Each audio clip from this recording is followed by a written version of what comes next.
think I got one more in my bucket. But this is our summer work session, and it's going to be a great afternoon of getting down and dirty for what our next year is going to look like, and glad to see you all here. Thank you, Madam Chair, members of the board. Thank you all for taking time out of your afternoon and then again into your evening, because we'll do this board work session from 3 to 5 and then take a break for a little dinner, and then from 6 on we'll have a regular board meeting. So I appreciate you all taking time again to be here. So I'm going to present and I'm going to walk you through our slide deck this afternoon.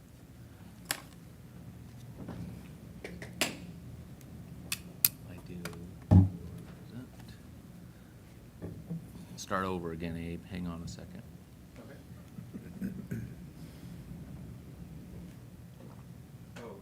You're gonna, okay, thanks. Yep. I'll get reconnected. Yeah. It's going here.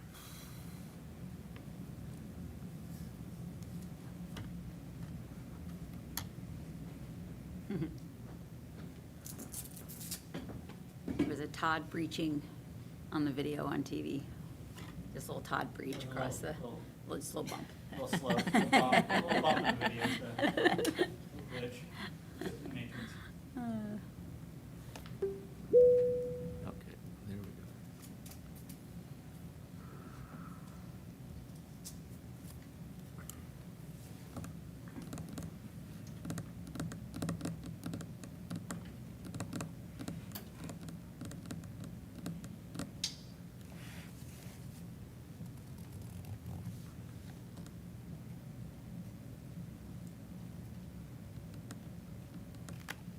Forget how to do this summer? No, just taking a second.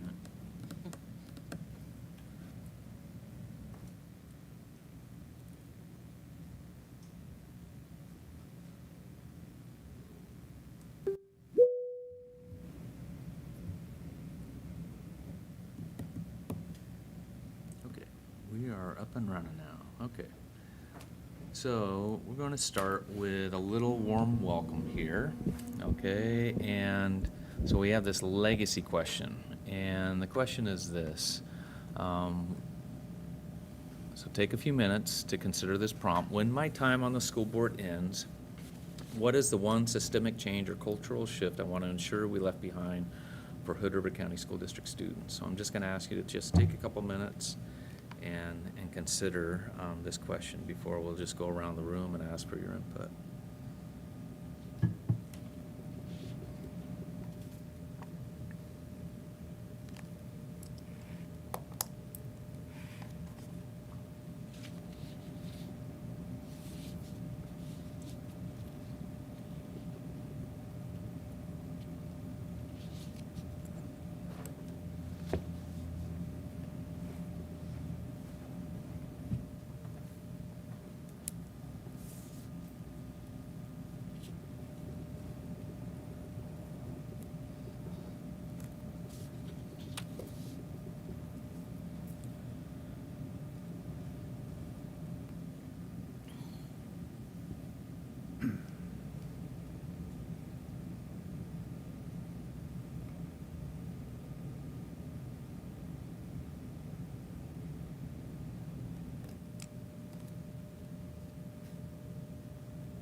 Is there anyone that would like to just start, and then we can just go around the room from there? Anyone want to jump in?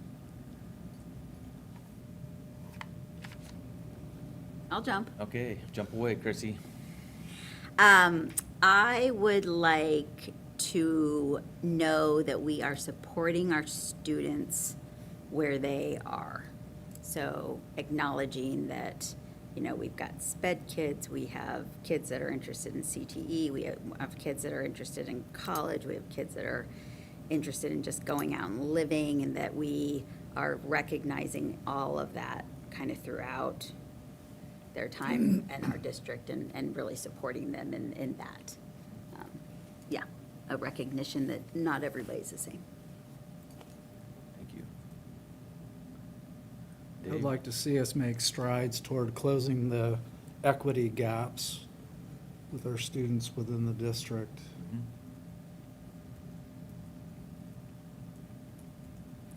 Thank you. In mine, I would say where students are continuously right at the center of all the decision-making that we make, and to have a system where students feel seen and valued and like they are ready for success when they leave, when they graduate. Well, very similar to what everyone else has already said. Yeah. Yeah, I want our students, our staff, our community to feel like we care and we consider, everything when thinking about our students, and that we're making the best options or the best decisions that we can for them. And I want our students to really enjoy their time while they're with us in our schools. So much so that maybe they think about coming back, right? Not as a I have to move back home because everything's so expensive, but Yep. I want to go there. I want to go back, yeah. Thank you, Jesse. Monica? I thought about inclusivity, for everybody to feel safe and welcome in our school district. Somehow acknowledging everybody and letting them know that we are here for them, to listen to them, and to feel welcome. You? Rich? I'm more on the budget message. Yeah. Budget resiliency.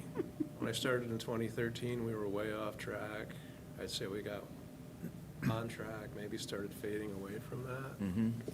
over the last few years. And I feel like we're back on it now, but I think that's particularly in this state and for so many reasons. And I just think it's hard to get anything else done if we don't have the budget. Control over budget. Yeah. I think I want to see that the things we've put into practice are working throughout all of our schools, such as Avid. We put a lot of time and effort, and we know it works. I want to see it actually thrive in all of the schools, not just a few. That's good. Yep. So consistency. Avid. Yes. Funny little word Brenda. that we heard so many years ago. Huh? I said avid, that funny word that we heard so many years ago. I know. Now here we are. Right when I was starting. Yeah. So, Yeah. yeah. Totally. Well, thank you for sharing. I think what this demonstrates is that you all have a lot of similarities with what you want to see, although also some differences as far as what your priorities are. So I appreciate you all taking the time to share. I'm going to move us into the next question. And so the anatomy of an incredible meeting. Consider past experience when thinking about these prompts. What did behaviors look like when the culture was strong? And then what did behaviors look like when the culture broke down? And as you talk, Megan's going to just record what you have to share. And the whole idea here is just really focusing on culture that was strong and what do we need to do, moving forward to really focus on that piece, so, yeah. This is, okay, yeah. Yeah. Come on. Okay, all right. Anyone want to share, or would you just like to take a little bit of time first? I'm fine to start. All right, Yeah. go ahead, Corinda. I think when our culture's strong, we all come prepared.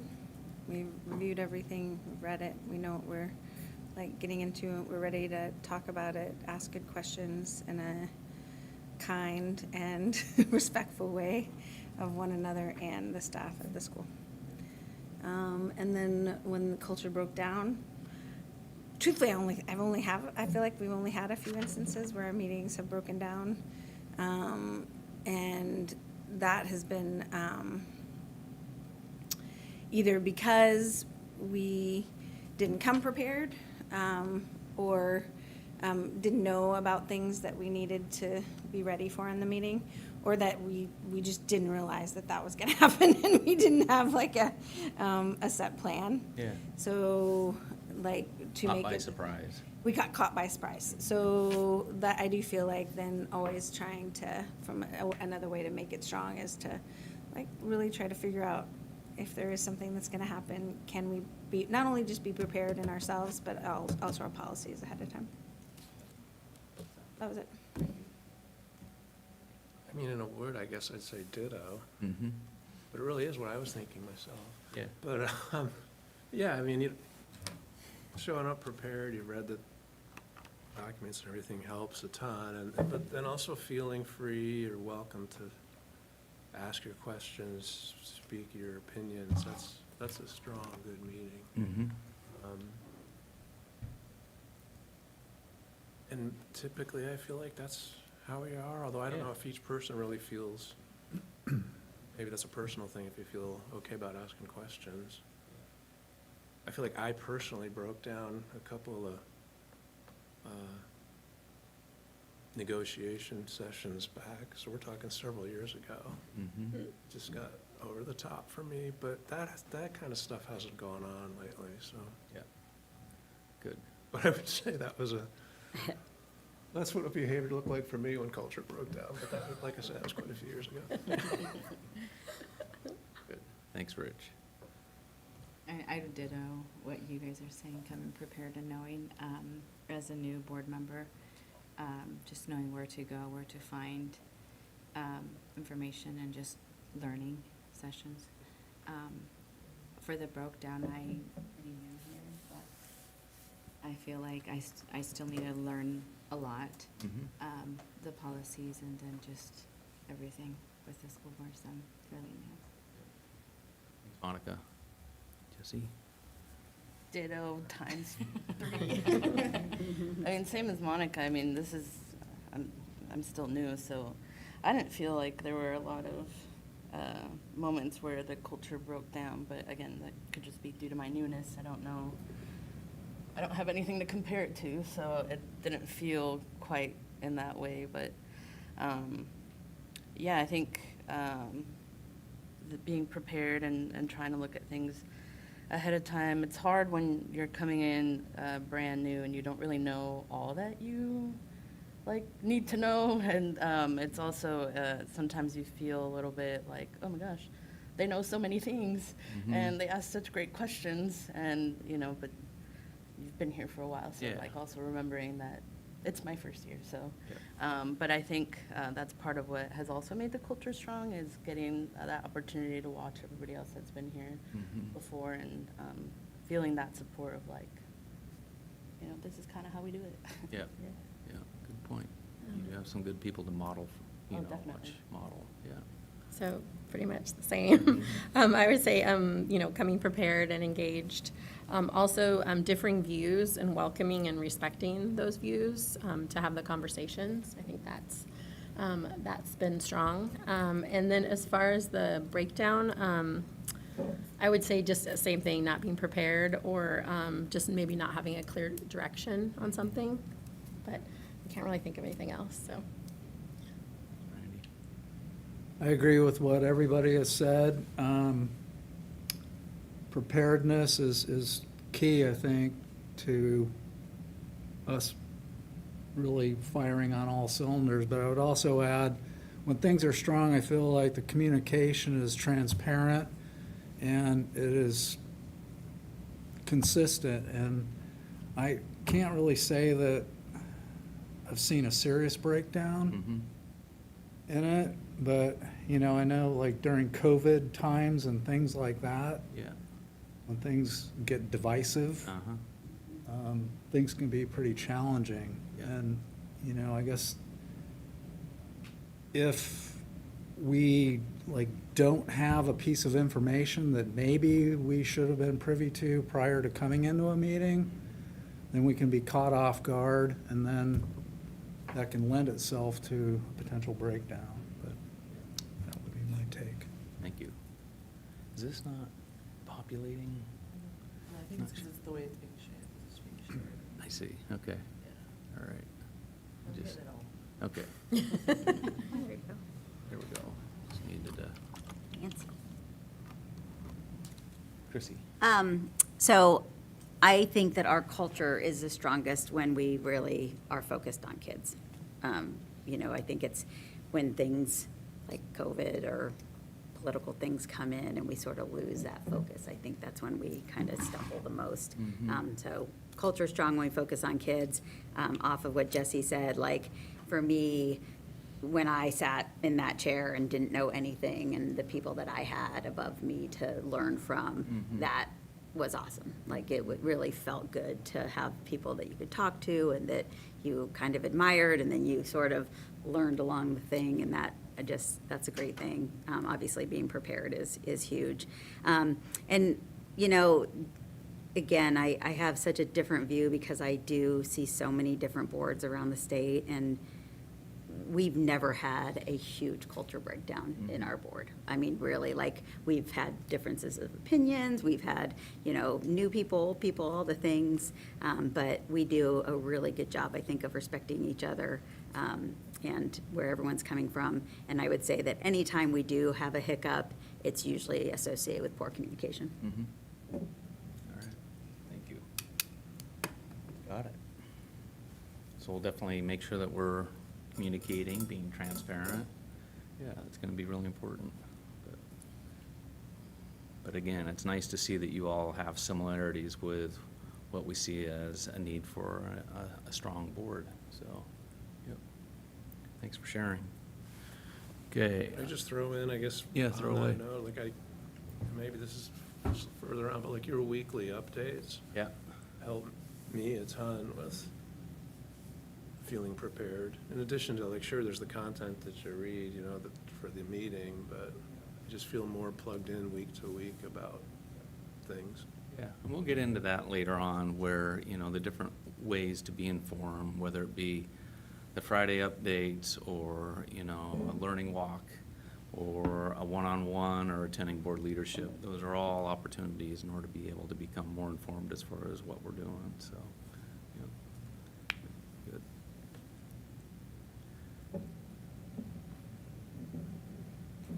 All right, well, we are going to jump into board working agreements, and so we're just gonna walk through these agreements. I'm gonna read through them with you, and it's an opportunity for us, one, to just refresh ourselves as far as what the agreements are, and two, to also update if you feel like there's something that needs to be updated with these. So we're gonna start off with, bless you, board roles and responsibilities. So I'm gonna blow this up a little bit.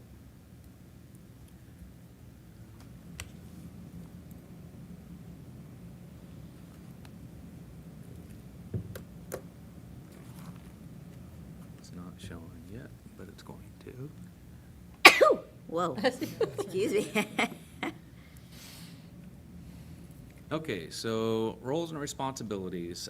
School board members, although locally elected, are really state officials, co-partner with the legislature. They are designed by school law to administer the school system in each district.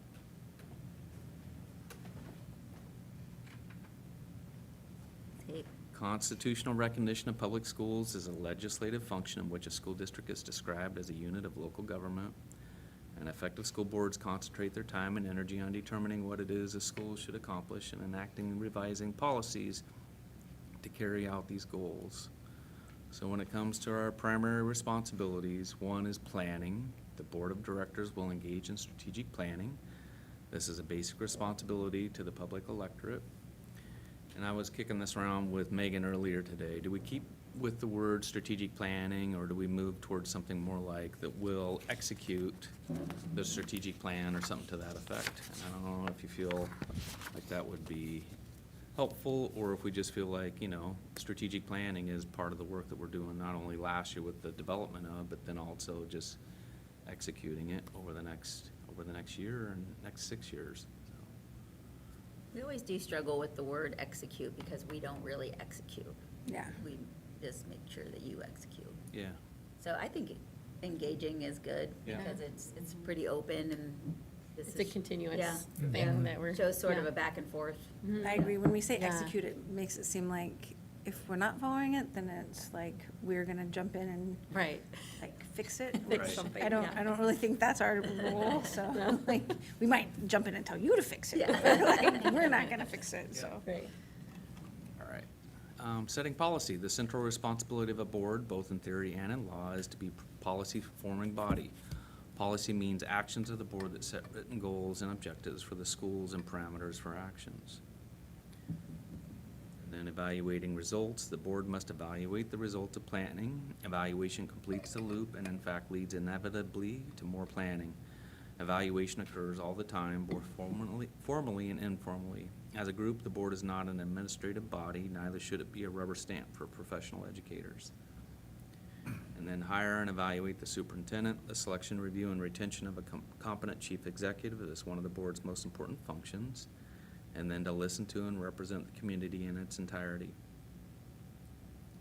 Additional duties include enact rules and regulations governing the operation of the schools, enact rules and regulations governing student and employee behavior, adopt the budget and levy taxes, oversee the district compliance with state and federal regulations, oversee the construction, equipping, furnishing, and maintenance of district facilities and other capital resources, determine the compensation of employees, and adopt instructional materials and prescribed course of study.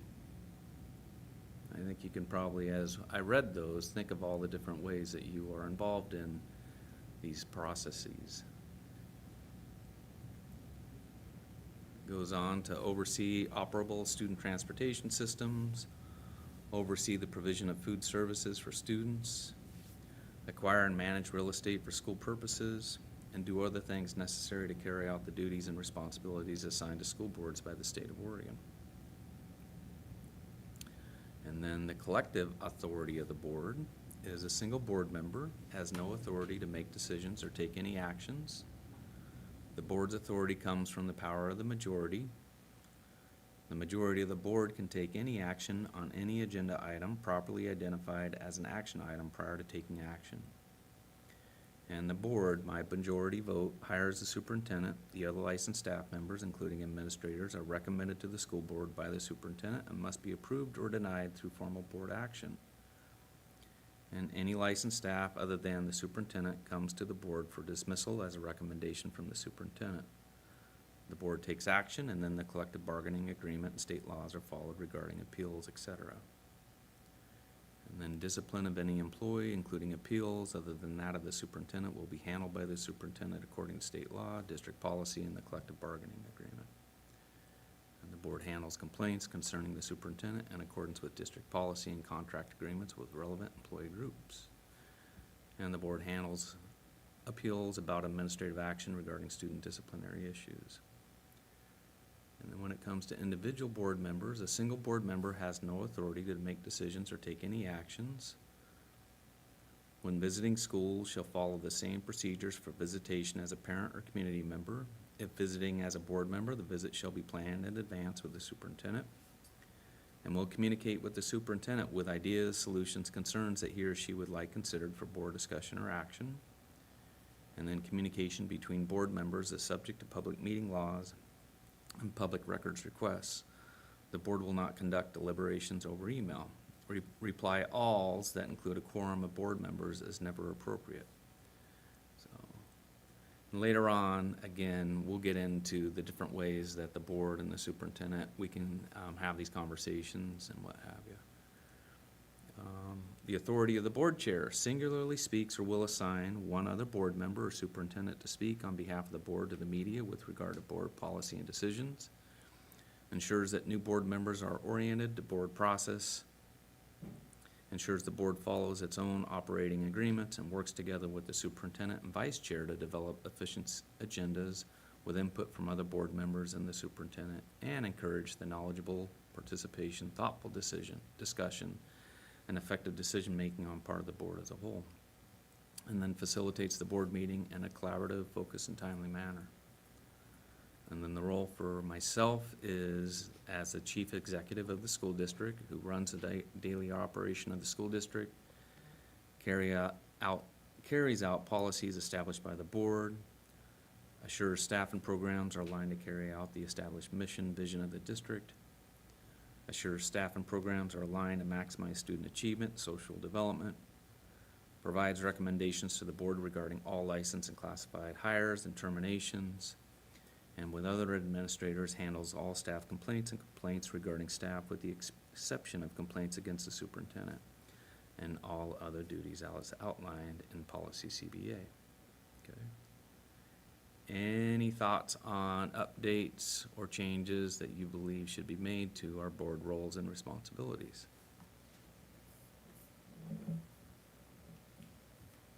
Pretty good.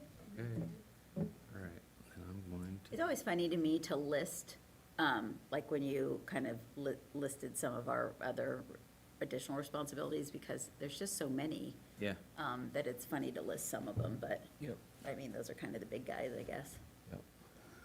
You guys tell me to, like, if you would prefer just for you to read it and I can just scroll, I'm happy to do that as well. If you like this idea of me just reading through it, and it's an opportunity for us to just slow down a little bit and process and think about it. That's great. Is this working? Okay. So then we move into board and superintendent operating agreements. This one out. All right. The Board of Directors is the educational policy-making body for the Hood River County School District. To effectively meet the district's challenges, the school board and superintendent must function together as a leadership team.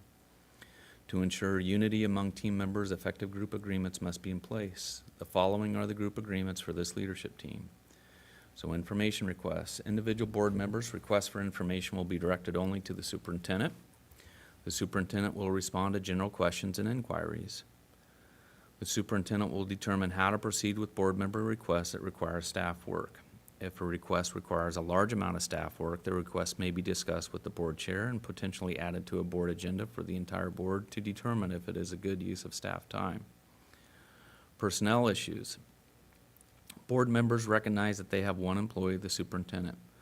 When board members have concerns, they will follow the chain of command and go through the superintendent. Board members will not make their own investigations. Board members recognize that they individually do not direct the staff. They direct the superintendent as a full board, and the superintendent directs the staff members. Communication with staff and community.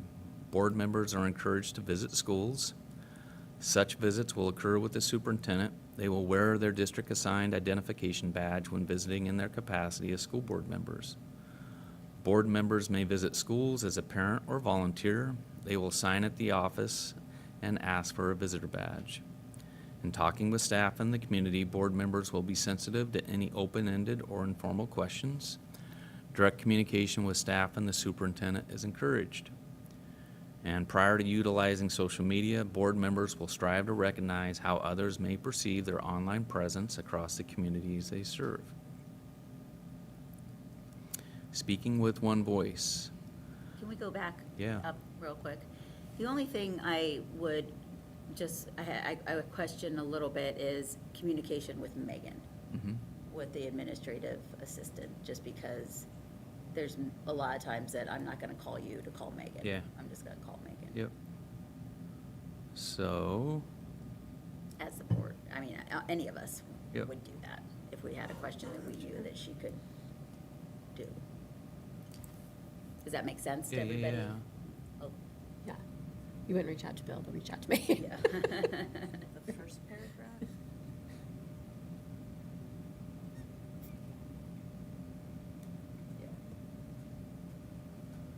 So here, individual board member requests for information will be directed only to the superintendent or administrative If assistant. appropriate.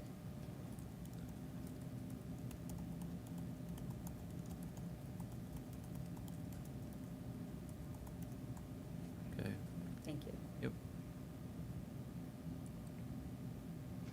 All right, speaking with one voice. Board members will voice their concerns about any agenda items or about processes and procedures during a public meeting before the final vote is taken. Board members will publicly support decisions of the majority after honoring the right of individual members to express opposing viewpoints and vote their convictions. Board members will show respect for all, including fellow board members, staff, and the community. And only the board chair speaks or will assign one board member or the superintendent to speak on behalf of the board to the media with regard to board policy and decisions. And the superintendent, his or her designee, is expected to communicate with the media and notify the board when responses pertain to board work. Superintendent and board relations, board leadership, the board chair and vice chair will meet regularly and consistently with the superintendent, minimally twice monthly, to plan board meeting agendas and strategize on how to address key issues. Board members will remind one another in a respectful manner when a member is violating an agreement. The superintendent and board members will be open to feedback and respond respectfully. The superintendent will provide the board with a regular report on district progress and matters of importance. And the board and superintendent will review, revise, and recommit to these agreements annually. And then superintendent and board communication, board leadership and superintendent will together determine timelines to make certain that all members of the board are made aware of responses to public comment at meetings, emails to the board, and/or media requests. And the superintendent will communicate with the board in a timely manner about issues of concern to the district. Board members will give feedback to the superintendent if they feel adjustments are needed. Any other thoughts on our operating agreements? I think the only one that I have struggled with for a long time is when and especially when we're getting so much public comment sometimes, and it's like all about the same thing, like technology or whatever. Yep. And so, it's addressed to sometimes us, sometimes just you, and then you are very, very good at responding, and I think have actually been more aggressive about responding than in the past. Like the board chair definitely took some of that, which is fantastic because you have more knowledge about most of these things.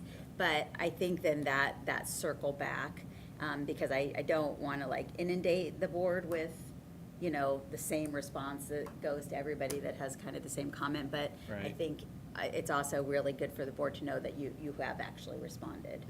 And I know you include leadership on your responses. Yep. So maybe we come up with a system where, if it's something that is like the board leadership could just send out a quick like, hey, here's the response that the superintendent sent to Yeah. everybody that asked about this, or here are the public comment responses, if it's just one or Right. whatnot. I would say that if it's easier for him just to Include everybody. include everybody, Yeah. that's fine. Okay. Like, I kind of like knowing that it, like, did it, but, I mean, either one would be fine for me, but if it's easier, just to say, So it's not putting another Yeah. thing yeah, on like, somebody not else. to have to Yeah. go through another step Yeah. to do it, like, it's really up to Bill, because as long as we know it's getting done, like, I'm pretty happy with it. I would like at least to see, like, if it's the same email to him at least once, Yeah. but if that, like, I don't really care how you do Yeah. it. Like, Yeah. I mean, I just, like, once I read them, I'm like, okay, I Yeah. check that off, so I know that that's been done, so I And don't followed up really on. worry about it I anymore. think the only thing that then would, on our end, would be just to make sure that you never like reply to any of those emails, like. Right. Yeah. Right. Just read, they'll just be for reading purposes, Right. yeah. I do think it's important, like, that, I mean, because sometimes I don't always know, I forget to check if it was sent to everyone, or just me, or just me and one other board member or something like that, so, I had that happen where I was like, oh, that didn't get sent. Yeah. And so I talked to Bill about it, and he's like, I never saw that, so Yeah. then I forwarded it on, so, And I that, think, oh, go, sorry. that would be good, like, just reminding ourselves that sometimes we're gonna get, they just pick one of us. Not the list of board And members. sometimes they're tricky where they actually send it to all of us, but individually, and so then you don't know. So maybe if you get one that appears like it's just to you, maybe send it to Bill and like board leadership, so that we can all be like, oh yeah, Bill, we got that too, or, several people got that. Yeah. Yeah, I don't like when that happens either, because you're like, I can't, Just to me? and sometimes I'm like, especially if it's about the same thing that you're seeing a lot of, you're like, oh, you're just like, oh, yeah, they sent this to everybody, and then you're like, wait a second, so. Yeah. great, good So comment. usually it's you or Dave who answers those emails, right? It's not, it's, at this point, it's mostly all Yep. Bill. Unless somebody, like, if somebody writes something directly to the chair, the leadership, and it's something that is not really a district question, it's more of like a board question. You know, like if somebody were to say like, oh, how do you join the board? I probably would respond to that. But everything else, and we used to more. With past superintendents, like most of the public comment, when I was board chair, like I would actually be answering those. And I very much prefer this way, because I just feel like then the message, if we got that same question, the message would be the same. Yeah. So There are that- times, Monica, where I will like form a draft and run it by board leadership before I kick it out. Okay. For sure. I would say too, like sometimes, you know, again, I think what it talks about is that, that when you get questions from the community, sometimes, a lot of times they're in person and they're just asking you, right? But sometimes they are written, and it's just remember, like, it is like a, hey, this is actually if you have a complaint or concern, here's really what you should be doing. Like, you know, going to the teacher, going to the principal, then kind of escalating, like, to us, and just knowing that it actually isn't gonna go to me, it's gonna go to Bill. Like, I will forward your information to Bill, because that's where it should be, right? Like, so, like, just reminding him of that is sometimes helpful. And so, you know, and then that encourages them to actually follow the process. Like, we're not like this easy part of like, and that doesn't mean that you can't like talk to them about everything, and it takes their concerns to Bill yourself, like you can, but then we actually forward the information to Bill. Like, it doesn't sit with us and we don't act on it. And I think it is nice, you know, like if you do get something that is obviously just to you, like it is nice to be able to write back to somebody so that they're not just like, wow, I wrote to Chrissy and she ghosted me. You know, just that very thing what Corinda said of like, hey, thanks for reaching out. I forwarded your information on all your question or your information on the superintendent. You should, you know, where it's, you know, you'll get a response at some point. Sometimes I'll say like, if you don't, let me know again or whatever, but like, you know, it is nice to actually be able to like write back to somebody and just say like, hey, I heard you, moved on. But I wouldn't do that if it was. Yeah, you don't need to do it. You don't if need it's to do into it all if of it's us. that. And if Bill is included or the superintendent is included, then I don't even send that email because I know that that's where it I'll respond. was supposed to land, yeah. Okay? But also that, you know, we're following our chain of command, which is to go directly with Bill. And like, I've only had a few incidences, but talking with Bill directly, letting him know what's going on. And then I go back and email the parent that had the concern, hey, Bill is going to look into this. He's gonna call you on Monday. If you don't hear from him on Monday, reach back out and we'll go from there. But so that they understand, like, we're not Process, yeah. dealing with it directly. Bill is the one making the call on, Yeah, but Have that fun. you listened. yeah. Like, Yeah. you read their email, Mhm. you took the time to read their email. Right. Or even if they come to you. Right? Yeah, same thing, if I they come always to you in direct person. them to, Mhm. like, Yeah, we don't decide and we're all one board, but. right, yeah, and you're like, yeah, and you know, I hope it's okay, but I'm gonna talk to Bill about it, like, because this seems like it's really bothering you. And that's our process, and then he should get, you know, he'll do what's appropriate and let us know if nothing happens. Okay. Or you can send it direct, like if it's something at a school, like they're like, oh, my kid at the west side, I'd be like, have you let Ocean know? There you go, that's your first stop. Yeah. And I do think a lot of times there is that, like, parents aren't sure Yeah. 100%. how, like, to, you know, they've talked to their teacher or maybe a counselor, but they didn't really, like, know what to do next if they're not getting what they feel like is, you know, appropriate or that type of thing. So that's really our job, is to say, hey, this is the process. And I've even had like teachers say, hey, this is what's happening with like some concerns, and I'm like, you know, that would actually be a better letter to the board than to me. Like, right, like, Or your principal, yeah. well, I mean, if they've already talked to everybody, and like, you know, I was like, you know, this is actually a better letter to, and include Bill, so that like it can actually get appropriately taken care of. So, you know, like, this isn't like a me thing, this should be like all of us, so we all know what's happening. And that's actually a fine way to do it too, so, like, the idea is that you're not taking care of it yourself, like, you're getting it to the appropriate thing, and that they know you're doing that.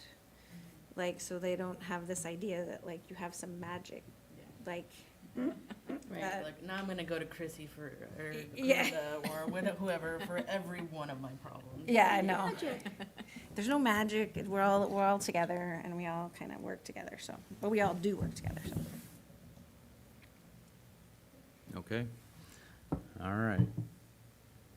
Then agreements for board meetings, work sessions, and exec sessions.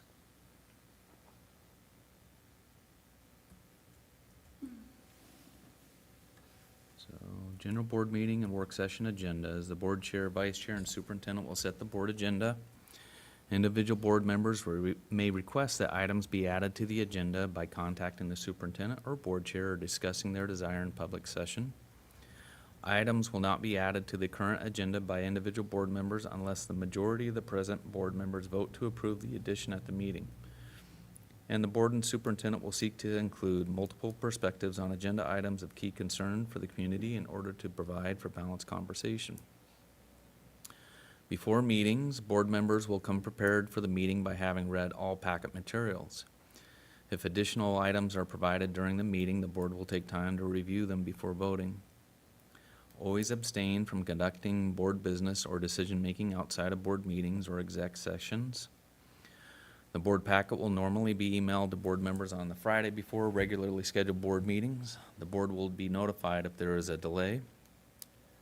Board members will notify the superintendent and/or the board admin assistant 48 hours in advance of scheduled board meeting if they are unable to attend the meeting. In the event of an emergency or an unforeseen event that will not allow a board member to attend a meeting, notice will be given to the board secretary as early as possible prior to the meeting. And board members will contact the superintendent prior to meeting with any questions on agenda items. When an individual board member asks the superintendent a substantive question about an agenda item, the response will be shared with all board members. Norms for public meetings. The board and superintendent will strive to have no surprises at board meetings. Each board member has an opportunity to be heard. Come prepared, having read the information provided. Stay engaged. Discussions between members of the board will serve as a model for positive and constructive public dialogue. I think that, on the one above too. Yep. And I've gotten into a bad habit myself, but the reason that these guys try really hard to get that packet out on Friday is so that we have an opportunity to look at it and then ask questions, so that then they can come prepared if those questions need to be clarified. So, like, what I've been trying again to do is, when I get the board packet on Friday or Saturday, is to just open it up really quick and look at the agenda and see if there's anything that I think might be like, so that, you're not reading it on Tuesday night, and then Wednesday being like, hey, Bill, can you get all this information for me?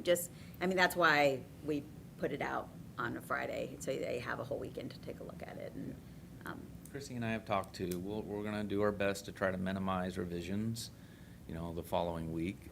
So when you do review it over the weekend, you're not having to then go back and take a look at it a second time. But there are times where there is an adjustment that we have to make, so we'll try. And to- there always will be with like personnel reports and things like that, but yeah. I think that, the other thing for me, from my communication and like kind of meeting disruption things, is that really, if we can get that information, I know sometimes like we're waiting to put that information out for like till right before or the day of the board meeting, for other reasons, but I do really feel like it's important to give us a chance to look at it ahead of time, because I do think then, we have that time to ask you questions, to make sure that we understand things before they're there. And I think it's truthfully more transparent, in general, for both us and the community. Yeah. So if we can just like avoid those as much as possible, where Yeah. we're getting it right ahead of time, like, or the day of, like, Yeah. it's just really hard to do our due diligence. Yep. And I don't like really coming in like Yeah. slamming people with questions. Like Totally. if I could have known some of the answers ahead of time if I had asked. So. I can think of times though where, you know, it has to do with like employees, especially when we're getting into budget reductions. And if you have information in like that budget reduction information, that people can read through the lines, they know what positions we're talking about, the impact to certain people. We may hang on to that until the day of the board meeting in order to be able to share that.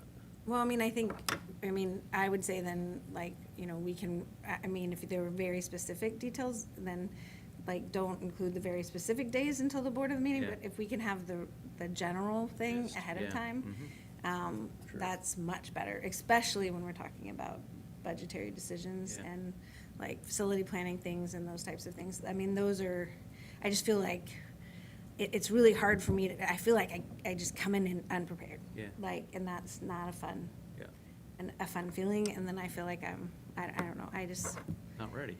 yeah. Okay. And it just makes for awkwardness that I don't, like, think we necessarily have to have. So if there's specific things, you know, we do a revision, like, you know, and I know we don't want to do a ton of those, but, Yeah. you know, if we have more specifics that can be added at the end, Yeah. like, I'd rather see us get the bulk of it on that Friday. Yep. I don't know if that bothers anybody else. And if not, You know, and I struggle like with the personnel revisions because like I'm working up to the last minute and then I have to, like I typically, you know, might check email in the morning, but if I'm out in the field all day, I don't have an opportunity to come back and Yeah. do that. So I guess I'm wondering, can we do I know we can't probably do a hard line on this, but if maybe by Tuesday at 5 PM, have potential revisions, so Yeah. we could look at it Tuesday evening to the best of our ability. Yeah. Well, first of all, try to minimize them at all. So what goes out on Friday is what we're gonna see on Wednesday, but if we do, Right. you know, make sure that it is in by Tuesday, 5 PM, so you do have at least an evening to be able to look at. and I understand the personnel revisions, and truthfully, I mean, we Yeah. all try to look at them, but I mean, like, for the most What part. are we gonna say, no? Yeah, we're probably not gonna say no, Pick so that like, one and that I mean, it's nice to, No, like. they're great, let's just, we're not gonna let them go. We're not gonna accept that resignation, no, I'm just kidding. But yeah, I mean, Yeah. you know, like that type of thing. I mean, for me, it's more the big picture stuff that I mean, I really do try to read through and like, think about what questions and, Well, there are some times that we are getting like the intro and then there's no slide deck included. Right. And Yeah. that's what I have a hard time with. yeah, I do. And I download mine into Notability and make notes on it, so then I when do it too. comes back, you know, I have to be scrolling between my two things, because my notes are on the other one, I'm not gonna rewrite all my notes and all this. And I'm sure, Megan, there's a way that I could just bring them back over, but. Megan's like, no. All right. Noted. Great, thank you. All right. Okay, norms for public meetings. The board and superintendent will strive to have no surprises at board meetings. Each board member has an opportunity to be heard. Come prepared, having read the information provided. Stay engaged. Discussions between members of the board will serve as a model for positive and constructive public dialogue. Honor the right of individual members to express opposing viewpoints and vote their convictions. Seek consensus. Regardless of one's vote, support the decision of the majority, and respect executive session confidentiality.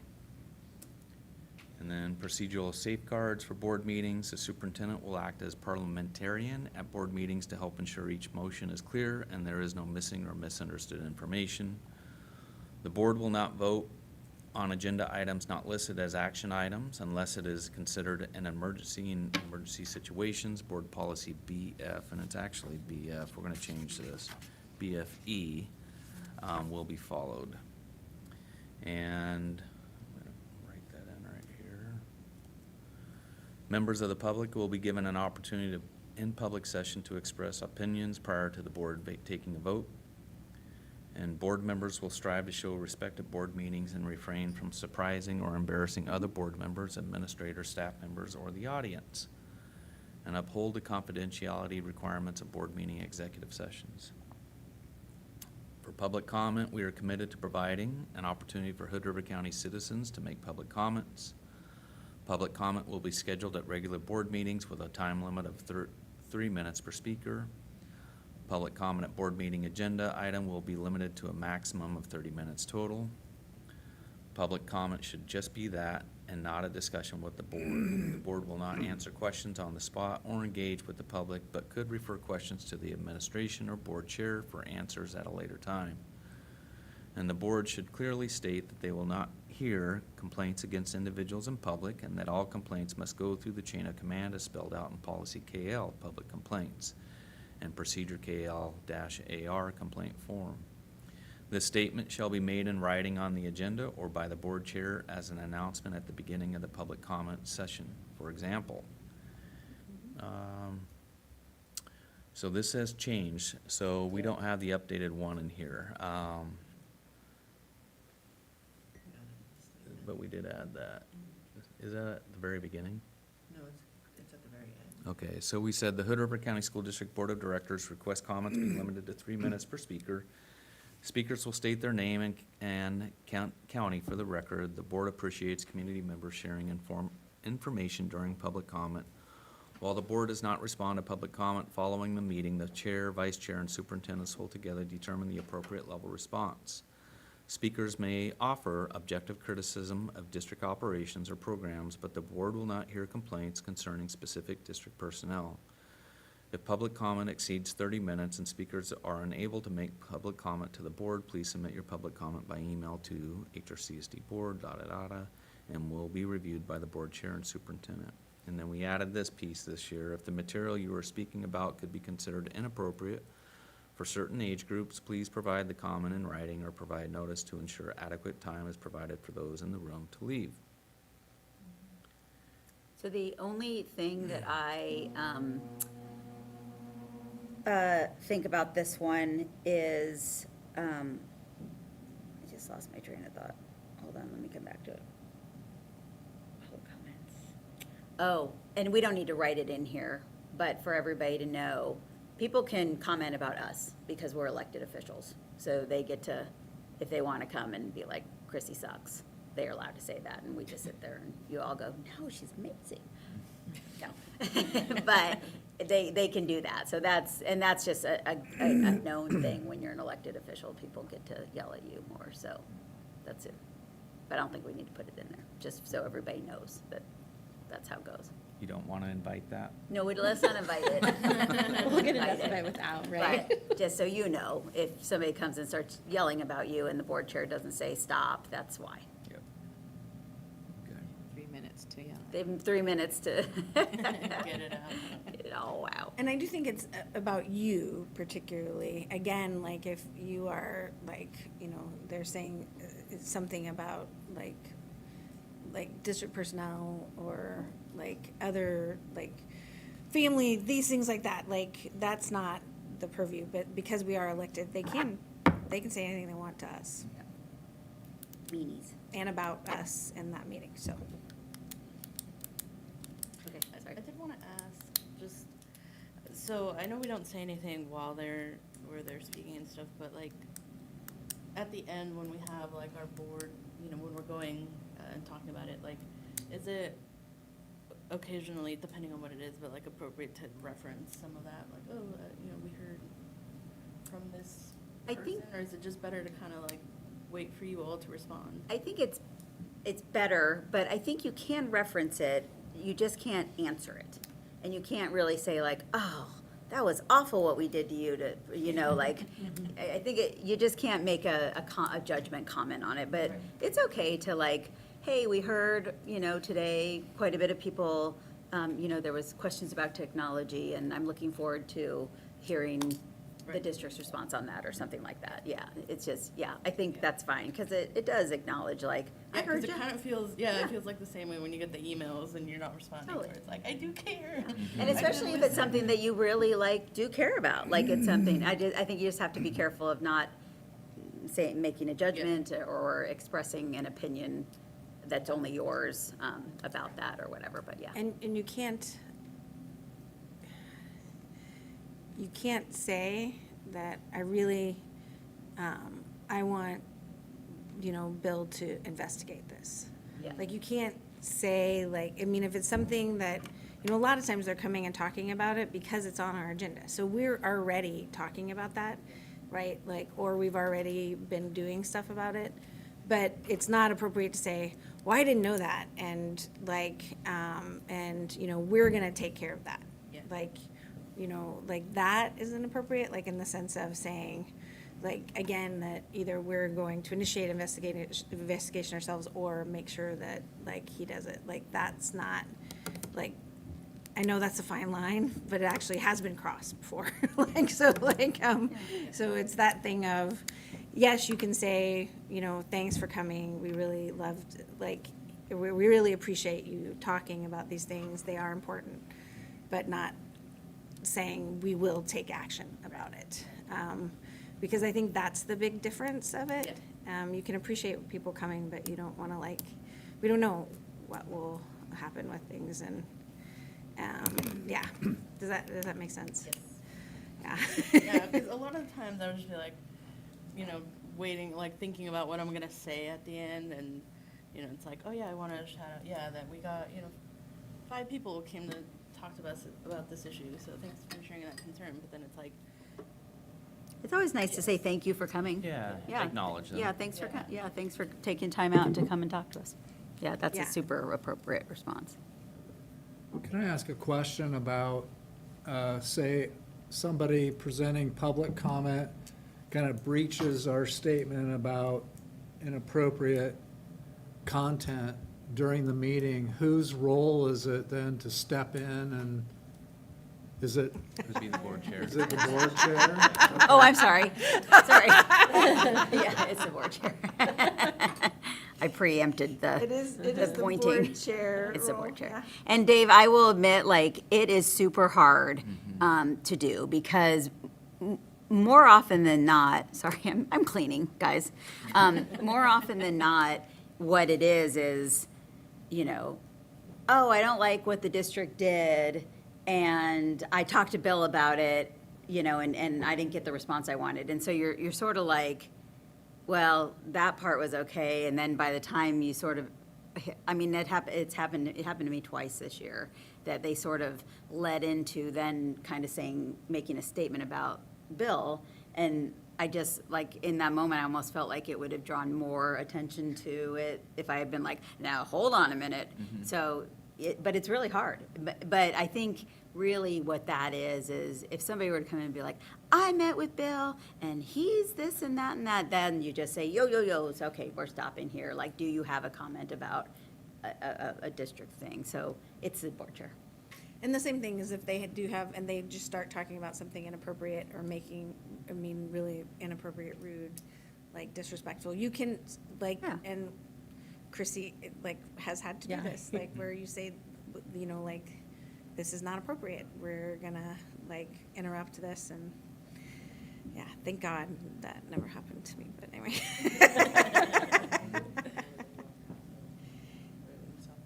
Yeah. We did once, Yeah. we stopped the meeting. Yeah, we stopped the meeting once because it That so was mostly out of inappropriate. fear of That was, like, the rhetoric that was being said. Well, I mean, yeah, How? yeah. Yeah. Yeah. No, Yeah. it's- I just remember sitting there completely uncomfortable, looking at the back of the room at young kids being in there. Yeah, no, for and sure.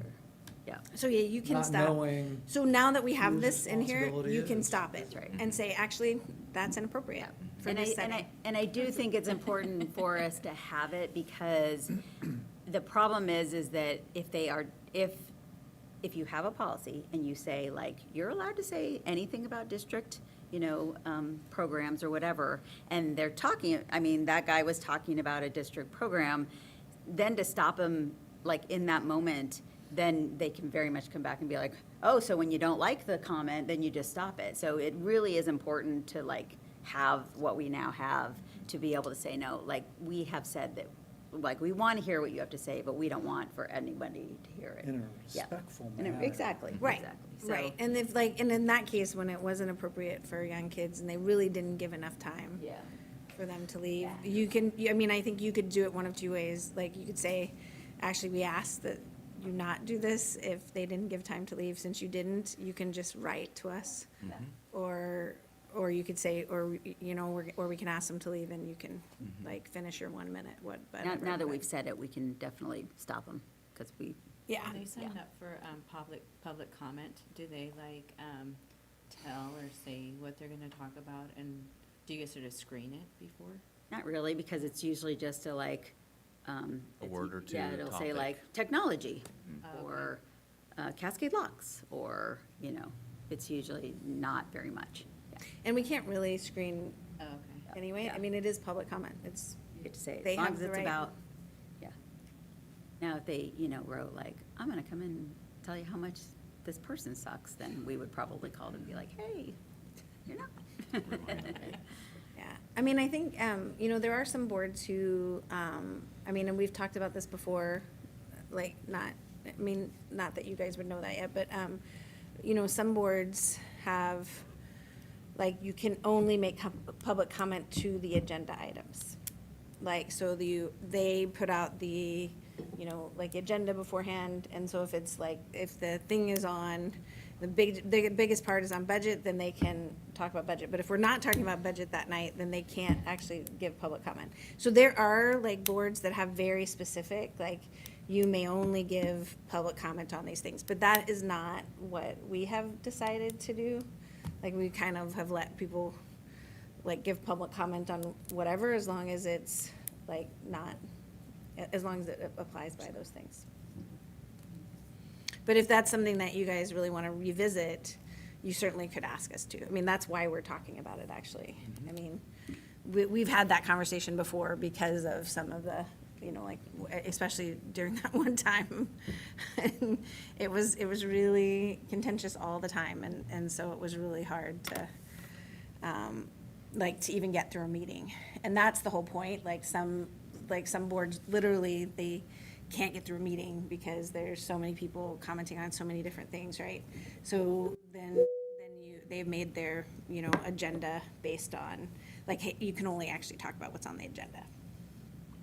Because that's what we're voting on, like, that's what we're talking about. So boards do it different ways. Like, public comment has a lot of different, like, I think through different boards, how they allow And public law. comment. The law has changed since we've been on the board too, that you have to offer public comment now, right? Right, we do have to offer it, but I think we can still, like, Yeah, you can limit do what, like, we talk about with it, but, you know, I think this works pretty well, and I mean, we used to not have just 30 minutes, so I think there were a few meetings that went like an hour and a half of public comment. Like, we couldn't even, and that's the problem, is that you can't even get to the meeting, right? Like we actually couldn't. And then they all leave. And then they all leave, You're and there then for like we're 3 there hours till more. 10:30. Like, actually getting the meeting part done, and the majority of it was all the same topic, right? Like, there were literally 20 people talking about one thing for 3 minutes at a time. Like, right, so it was, when you have those things, that's how this has come to be, where we kind of have 3 minutes, only And 30 minutes total, like, so it, It like, makes sense. yeah. Yeah. So like his format. And very rarely do we get that much, but there have been times where you do want to actually get to the meeting. Like, there is a reason we're all there. All right, I'm gonna keep us moving along here. The board should limit the public's participation to the public comment section of the agenda. There should not be cross-discussion between the board and the public during other agenda items. All public comment should be directed respectfully to the board through the chair. Comments should not be directed at any individual board member. The board will clearly explain the rules for public comment in writing on the meeting agenda and verbally by the chair at the start of the public comment section of the meeting. This is the example. It's the same that we just Yep. read. Public input will be limited to 3 minutes per person. We've already talked about that. Groups will be encouraged to appoint a spokesperson so the same issue is not repeated. If a large group of people wishes to discuss a specific topic, please designate one person to sign up to speak on behalf of the group. And each public speaker will identify themselves by name and county of residence and will submit an electronic form with basic contact information to the board secretary 36 hours prior to the scheduled meeting. And then for executive sessions, the board may meet in executive session to discuss subjects allowed by statute, but may not take final action except for specific instances pertaining to student matters. Executive sessions may be held during regular, special, or emergency meetings for any reason permitted by law. Content discussed in executive sessions is confidential. Members of the media may attend executive sessions except in specific instances, board policy BDC.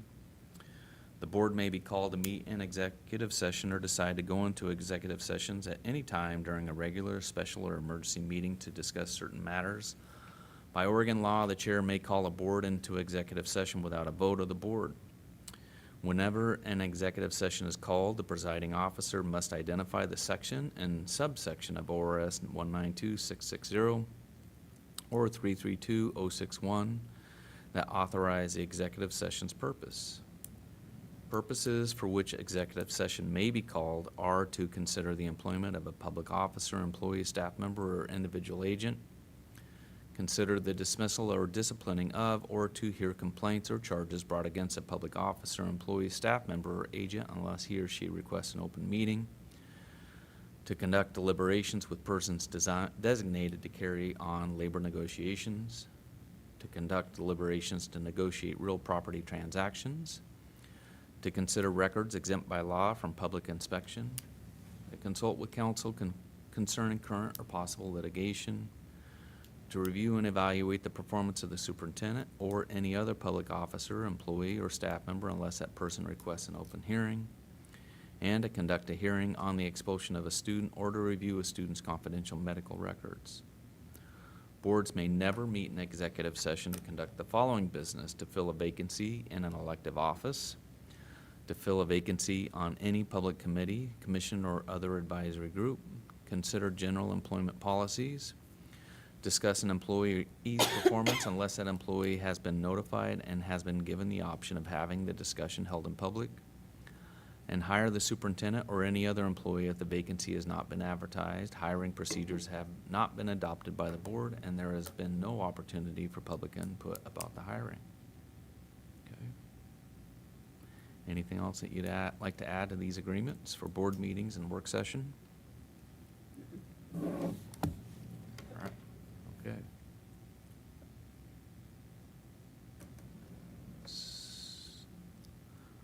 So I want you to take a look at this information down here below regarding board meeting minutes. So there's been some changes here. We can now use a recording as our official meeting minutes due to Oregon Public Meeting Law being updated.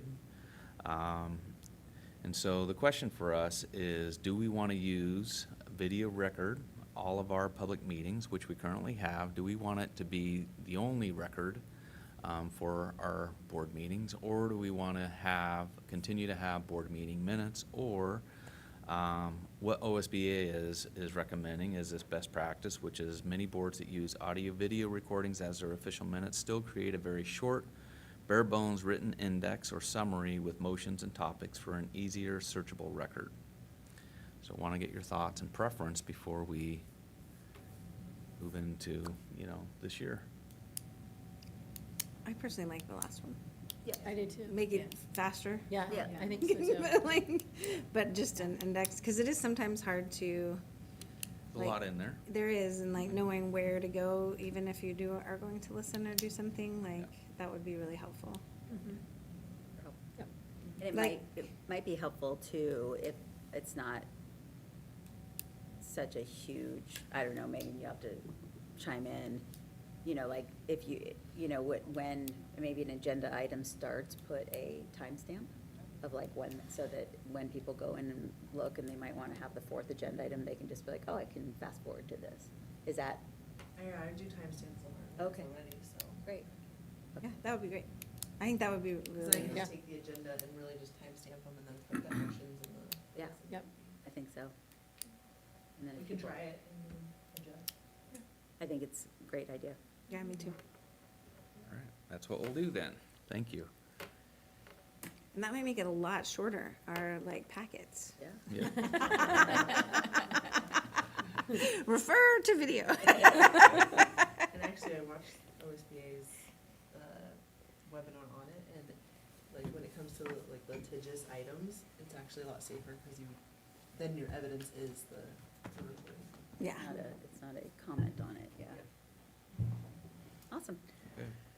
All right, board communication expectations. So the board and superintendent communication currently includes board leadership meetings, Friday board updates, interim updates, text during crisis, evolving events, one-to-one meetings, and phone calls as needed. So board leadership meetings, it typically is our board and board chair, but then we also have a space for one more board member. And I just hope, I want to put that out there, that there's always that opportunity. And we haven't really identified the day and time yet for our upcoming board leadership meetings, but we'll work on that, communicate that to all of you.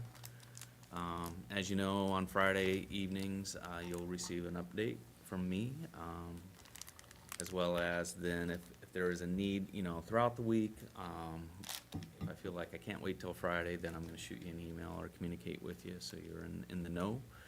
And that can include texts. And then I just want to extend again, if you want to ever have one-to-one meetings, and some of you take me up on this offer, and it can be a scheduled once-a-month meeting that we just have together, or it can also be when needed. And so I just want to make sure that that offer is out there that you can take advantage of, okay? And I welcome the opportunity to be able to have conversations with you, okay? And then phone calls always as needed, okay? And then I just wanted to ask, is this meeting your needs? And if not, how can I improve? What else could we do? I've been happy with I it. think so. Yeah. I think it makes sense. I appreciate that you like are willing to meet with us. Yeah. Like, Yeah. I mean, I can never schedule meetings, but I always like when there's something that comes up, you've always been great about like Yep. me calling and getting in to see you, and I really appreciate that. It's really nice. And I would encourage people to go, if you have the opportunity, when they put out when board leadership is, you can call Megan and see if anybody else has wanted to go, because there can only be 3. But those are really great times to just learn a deeper level of kind of the information that is coming out, in an agenda. It's great, and you get to ask questions, and there's 2 other people there that, you get to talk to as well. So anytime you can make it, I enjoy going to them when I can. Even when I'm not in leadership. So do we usually get emails to, if anybody's interested, or how do we find out about board? It's usually a set time.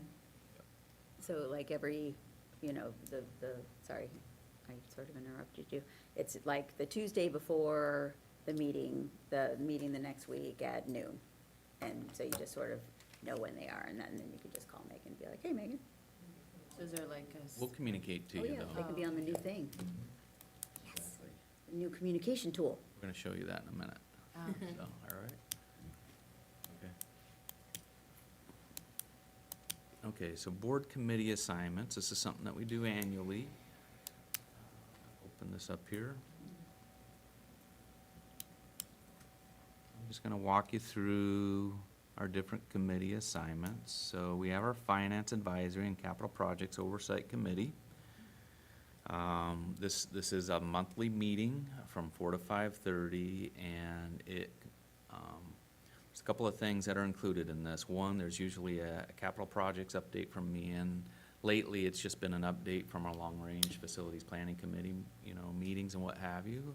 And then after that, we hand it over to Mark, and Mark then walks you through a finance review, our current position, anything that we are anticipating, looking ahead. But it just gives you a really good description as far as like where we are financially in our school district. And it's really helpful, I would say, also as we lead into budget committee meetings and what have you. Can I stay on that one? Are you asking for people to sign up now? Okay. For people. Do it, Yes. Brandy. Yeah, me too. I thought that one was really informative. You want to be on it? Yep. It's probably important. All right. I'll walk away after 1, 2, 3, 4, 5, 6, 7 years. All right. We have School District Policy Committee, okay, and this is Right now, we see quarterly. Sometimes we need to be a little flexible with this depending on when we're receiving policy from Oregon School Boards Association. So what happens here is the legislature will enact laws and rules that we need to follow. Oregon School Board Association then has a legal team that reviews those new laws and rules. They then develop new policy or revise our current policy. We then take that information, share it at our policy committee, and the people that'll share it at the policy committee can be our different directors. So if it's falling under like special education, then we'll have Kelly Running, our sped director, attend and walk you through that change in policy committee. If it's related to like staffing changes or what have you, then Gus Hedberg will walk you through those changes. If it's like board-related, then I'll walk you through those policy changes. But at those meetings, we'll go through a bunch of different policies, and it's an opportunity to take a look at the revisions and then approve them to then come to the board where we'll have a first and a second reading. I can stay on it. I don't mind doing it this year. I've never done it before. All right. We have been tentatively scheduled, so I can add you guys to that. Okay. That actually is perfect timing. I can do that every Tuesday. Okay, Or we- not every Tuesday, because it's not every Tuesday, thank God. But yes. ESD Budget Committee, so just like in our school district, they have a budget committee that reviews our ESD's budget, and so we are looking for people from our school district that are willing to sit in on that budget committee. And I'll refer to like Corinda and Jesse, was it like a one-meeting affair? or what? It's only one meeting. I need to be off of it though, because they put it out really late. Yeah. And I always like, and then they put it out like right during my workday. So it seems like I haven't been able to like make it to the majority of the meeting the last few years, so I'm gonna take myself off of I that. completely forgot I was signed up for that, but I still made it to the Yeah. meeting, but it caught me off guard. I was like, oh, I'm on this, It was okay. really, it was like, like lately they've just been putting it out later and I just can't, I could stay on it though. What time is the meeting? What time is It was in the evening, it was like 5 o'clock, so. yeah. And it around was, 5. you could join virtually or in person. It was a much different budget meeting than ours. It's a it's a smaller budget and it's not, I it's not. can join it. I think mine are good after 5. Thank you. And it's just like that one meeting. Yeah. Oh, okay. Yeah. So I would say, policy indicate, not for this one. Little star. I actually think that because of the relationship between the Hood River County Education Foundation and the district now, I don't know that we even need to have that one anymore Yep. as a board member. Mhm. It just, Well, it's not a must. yeah. So what Chrissy's talking about is, Well, I mean, I'm actually on the board now yeah. of the Education Foundation, so I will go to them, but as a board member, but you can say. Yeah, what you you're- have several of you have like the Education Foundation Board leadership. They then meet with like Steph Hoppy, Amy McConnell, and they'll have conversations about, these are the funds that we have. And Amy and Steph will talk about how we are seeing as a school district to use those funds and come up with, I would say, probably like a compromise on where we want to land with that. And so when the Ed Foundation develops their budget, and finalizes it, it's pretty clear as far as how those dollars are going to be used by the Ed Foundation. So that relationship already consists, is working.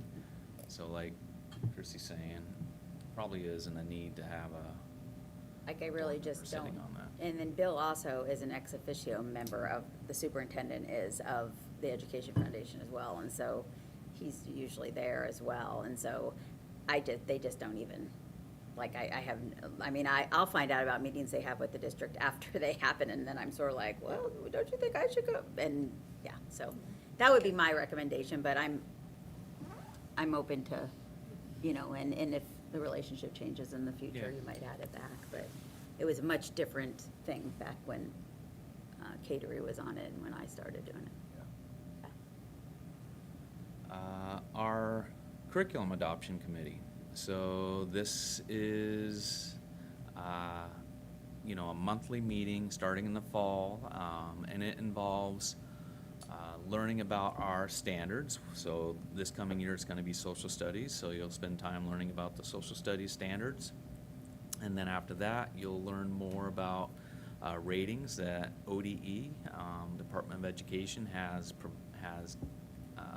assigned each of the publishers curriculum that would match those standards, and you then review those ratings and the information that ODE is kicking out. And then you narrow the scope, because there could be like 10 to 20 different publishers that want to be able to sell you their curriculum. And you really want to get it down to like 2 to 3 for our teachers to be able to pilot, typically in the winter, in order to be able to give feedback on the curriculum. And then come spring, you're then reviewing all the information from teacher feedback to any data that you've collected, which can include like surveys with students, surveys with parents, and so forth. And you make then an informed decision that will then come to the board for approval.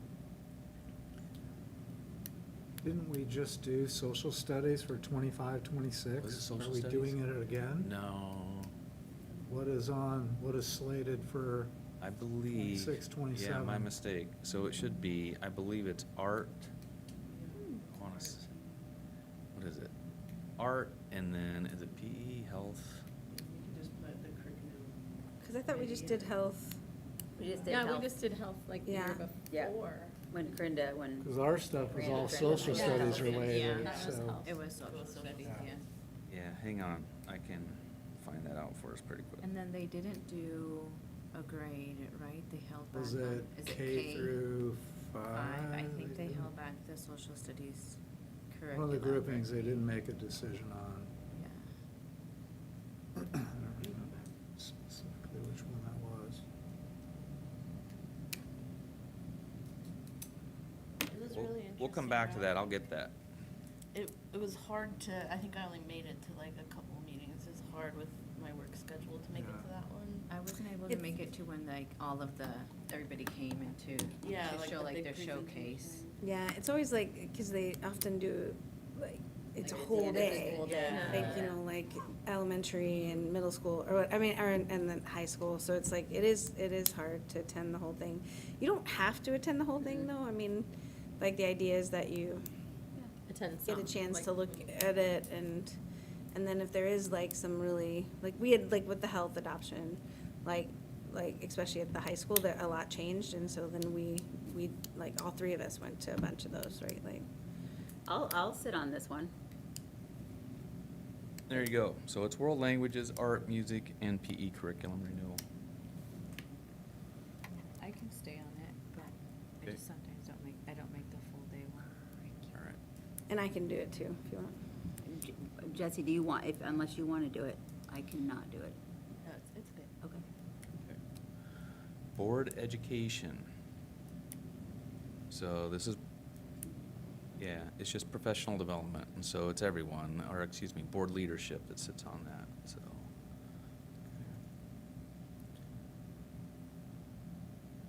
And then license negotiations, so we do not have that happening for a couple of years.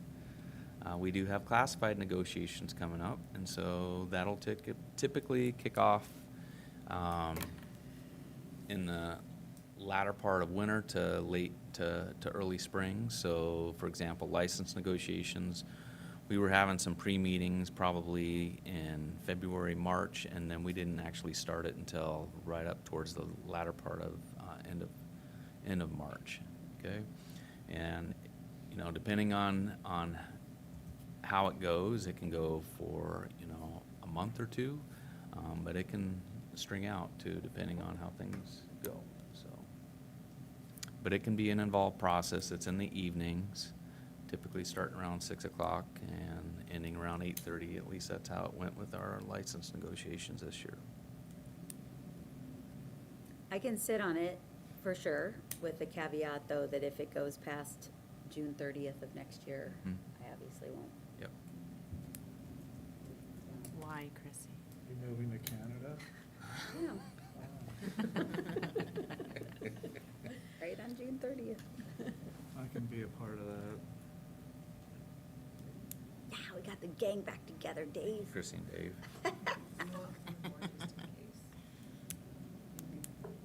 An asterisk person? I mean, it's a required, so we have, you have to have a board member at the tent. Yeah. Anybody else want to throw their name on there? there. What? You can put me on there. Okay, thanks, Rich. Like Corinna was an With an asterisk. before. asterisk. Yep. Yeah. So just- You're an asterisk. Asterisks. I did actually go to one. Yep, Or two, I got into two. Thank you for she that. subbed No, in. it's Yeah, fine. no, it I was. subbed in.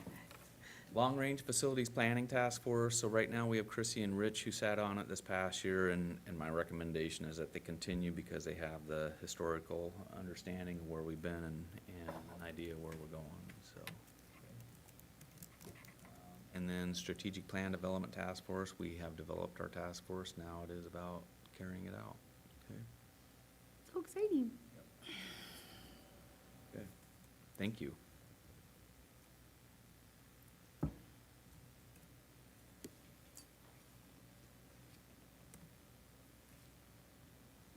Okay, so this is new. So this document called Event Attendance is a way for us to be really clear and transparent with each other about upcoming meetings.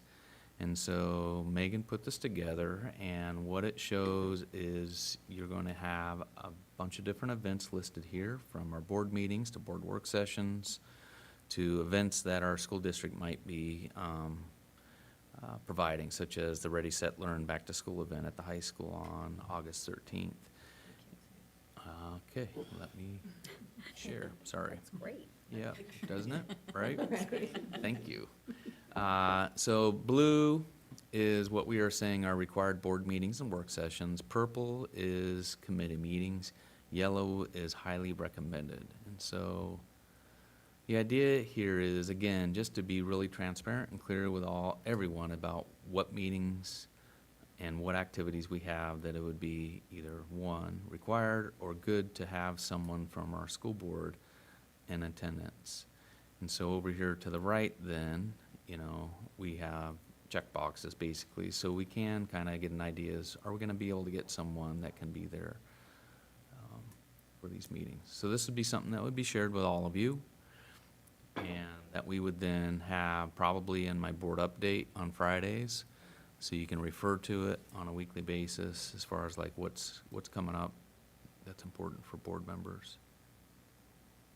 And just a reminder that unless otherwise designated, like the blue ones obviously aren't, but there can only be 3 board members at some of these. So like but the district and service everybody can go to. But won't like be a learning here. walk, I'll it can let only you be know. 3 people. Okay, I'm putting this out there to everyone, so I'll feel guilty if I don't. But I felt like I started off the year good with the learning walks, but then I kind of got, I was busy at work, I didn't make it, sorry, I can't. So I wasn't very good, so I'm gonna be better this year. If I right, say that, Brandy. then I will. They're the best. It really is. Because I enjoyed them. They're It's the- just sometimes they're it's the hard to best. get to them, but I always was like, oh, I feel so good about this school when I leave, or I learned something new, or, like, they were informative. I enjoyed them. Well, that's so- one of the reasons that I'm gonna I was really- excited about something like this, because if it's in, Bill's Friday, if that attachment's in that Friday communication, then you can that week be like, oh, wait, oh gosh, look at that, there's a learning walk, and I know my schedule for this Right. next week. Yep. And so it's easy to just click, and then you can also see though if other people have already signed up for it. Yeah. Something that we're also doing with learning walks is we're going to alternate. So, for example, May Street Elementary, this one that I'm displaying here is from 1 to 1:30. It should be PM. Jesse, that one's for you. Early, I can definitely make it to that. You're young. but 1 to 1:30 PM is, so an afternoon walk versus the next session with May Street will be a morning. And the reason is because you see different things. And in the past, it's always been in the mornings, and so you typically see a lot of the same things. Even my principals are saying, I'm just showing you the same stuff every time you come. So we're alternating, which is, I think, going to be good, so. Plus, you could like take a lunch or something, maybe. Yeah. Yep. Exactly. I like that. Okay. Any thoughts or suggestions with this? I like this. So this will be out for all of us to Yes. see and check off and Correct. Yep. date, whenever, okay. You got it. Okay. As far as board meetings go though, too, even if you go into this, you're like, oh, I can't make this board meeting, and you remove your check mark, you should still let Megan and the Right. leadership know. Like, that's a double, Yeah. no. And I haven't gone all the way down, but did you put on here like avid graduation and all those? Okay, I think those are good. Yeah. So I will, I mean, I'm gonna bring it up at the meeting, but I actually can't make I would be late to every board meeting, like, for the first at least 3 months. So I'm gonna bring it up tonight in the agenda and Yeah. pull it and have everybody talk about it. Yeah. Because I can't, I work on the first and third Wednesdays. Yeah. But it's also only that first part of but First we'll 3 just talk months, about it. but we are gonna We'll talk about it, yes. Yeah, I mean, I just like, it would be every single one. Yeah. No, it's, So, which is fine, like, if you guys don't mind me coming in late, but I would We'll be still late. populate, your calendars, so you have that as well. and this was, again, part of this too was that, like, I tend to go to a lot of things, just mostly because I really like it and I have the time. But I also, like, know about them, because I have, and so I just wanted there to be kind of a list of like everything, so that if there was a technology meeting or something that was a good thing for a board member to just at least be at, or if you were interested in it, that it would be right there to see, and then you wouldn't have to like try to search for it. And I will tell you, like, I know that somebody made a comment about Brandy being at the HROA or GED graduation. Rich and I went to technology last year and got comments from staff and parents of like, thank you so much for being here. So like people, they notice, like, Very much so. people in the community notice when board members are at things. And it really, I think, it's just a good thing for us to show, but it's also super important that we are involved in some of these things. And sometimes there's gonna be people that no one's gonna be able to go, and that's okay.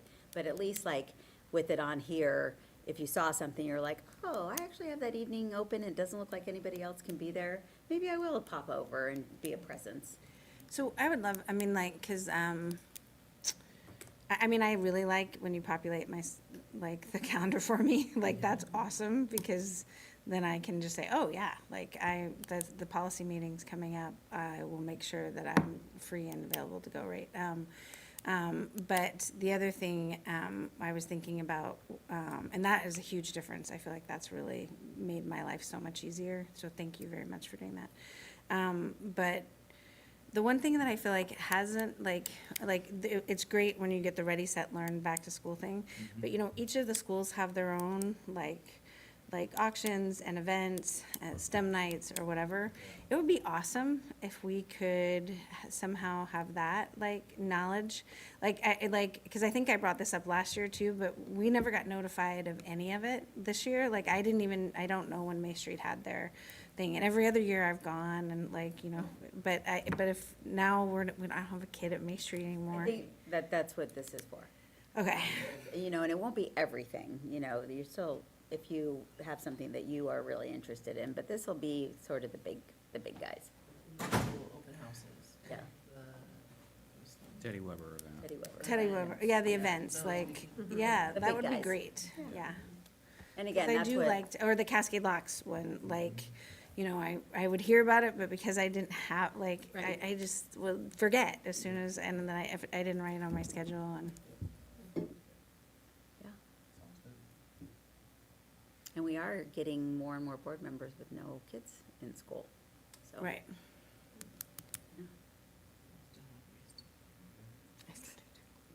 All right, we're gonna move into board and superintendent goals, all right?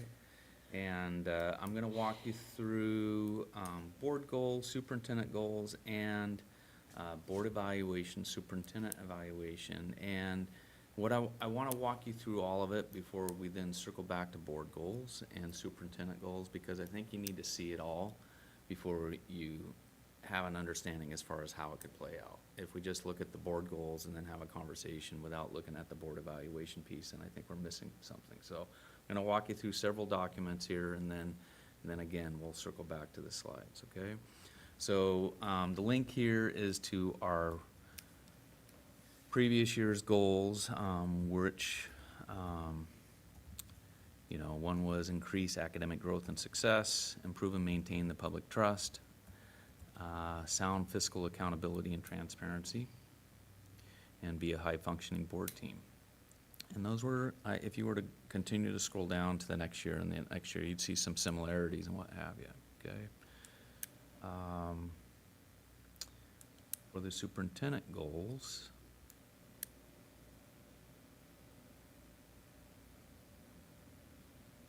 you can see, you know, I had goals based on each of the 5 core values.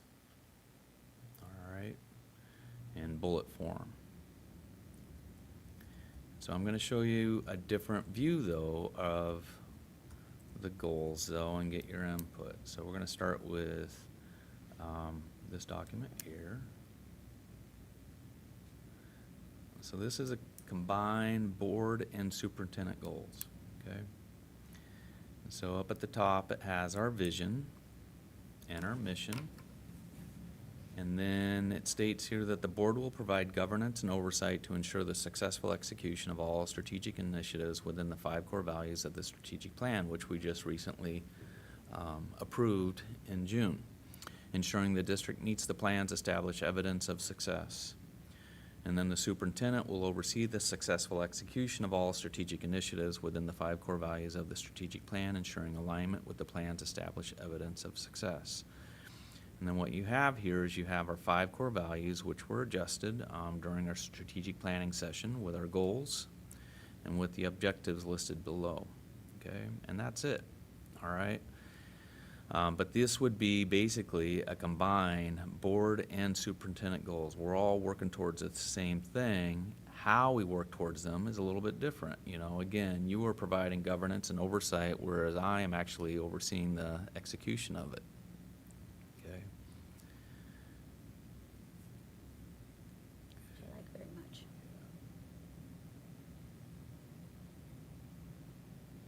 Then I'm going to show you here, this link here. This is provided by the Oregon School Board Association, and they have 12 standards for, I would say, an effective school board. And, you know, as you read these, you can probably, you know, relate to them in our board operating agreements and what have you, but it just walks you through from vision-directed planning to community engagement, what effective leadership looks like, what accountability looks like, using data for continuous improvement and accountability, cultural responsiveness, culture and climate, learning organization, systems thinking, innovation and creativity, board member conduct, ethics and relationship with the superintendent, and budgeting and financial accountability, okay? So I'm then going to take you to draft board evaluation form, and we go here, and you're gonna have standard 1, which is our first core value of equitable student learning and growth, and here's the, There, Bill. I'm sorry, thank you. So here's standard 1, here's the goal, and here's the objectives. And then what we've done here is we have possible areas of evidence, and we've taken the 12 standards and identified out of those 12 standards what one's related to core value 1, equitable student learning and growth. Which of those standards tied to safe and supportive environment? Okay, so like OSBA Standard 6, OSBA Standard 7. And we go on down the line through all 5 core values. And what it allows you to do then is in the spring, it allows us to then have the board evaluate how you're doing with these 5 core values related to the OSBA standards. So you use these standards to reflect on how we are doing with meeting the goal and the objectives listed in our strategic plan. You can use that information then to then highlight what are the strengths, what are the growth opportunities, and where do we need further training in order to be able to do this well, okay? And that would be the board evaluation then, is you are going through and you're just going to be providing comments, much like you already do for superintendent evaluation, but you're doing this for yourself. You are writing strengths, growth opportunities, areas for training for each of the 5 core values, and then at the end, Megan will then compile all that information and put it into an evaluation summary to review at a board meeting, okay? All right, so that is for the board. And so this is new for us, you guys, like, we've This is never new. done this before, but I will say that, like, this is what OSBA is recommending, and they will come in and do an evaluation with you and charge you a lot of money, and I'm just so excited about this, because I think it's such a better, it just lays out what our jobs are so much better than these things that we try to come up with. And then it also gives us the ability to then to have an evaluation process, which I think is super duper important.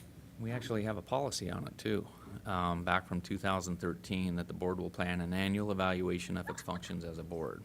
So we're gonna job, get everybody. in alignment with our policy, okay? All right, and then the What superintendent. is the time frame on this? April? I think, May? yeah, we'll talk about that. We can choose, but what I would recommend is after the superintendent evaluation, after that process, you've worked on the comments related to my evaluation, then we can then move into the board evaluation. So it'd probably be April, or probably like May, June, I would imagine. And then because, you'll be going through the information about doing Bill's evaluation, you'll have it all fresh in your head, so you don't have to then go back and be like, oh, did we do this? It basically aligns with what he's doing in a lot of ways. Yeah. And so then it's just easy to kind of be like, all right, Bill kept up his end of the bargain here. Did we do that? So I'm super, super stoked. And then for the superintendent evaluation, I'm gonna show you then.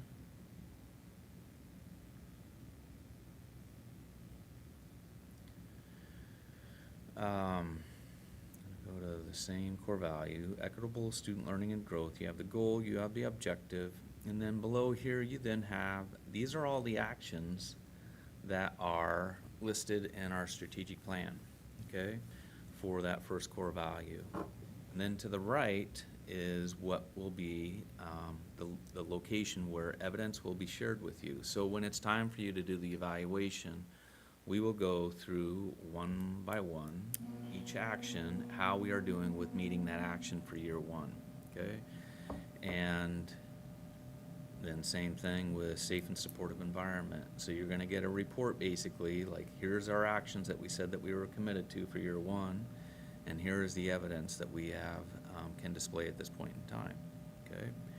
And then, as a board, you will go through and you will then rate how the superintendent is doing, as well as provide comments as you have done in the past.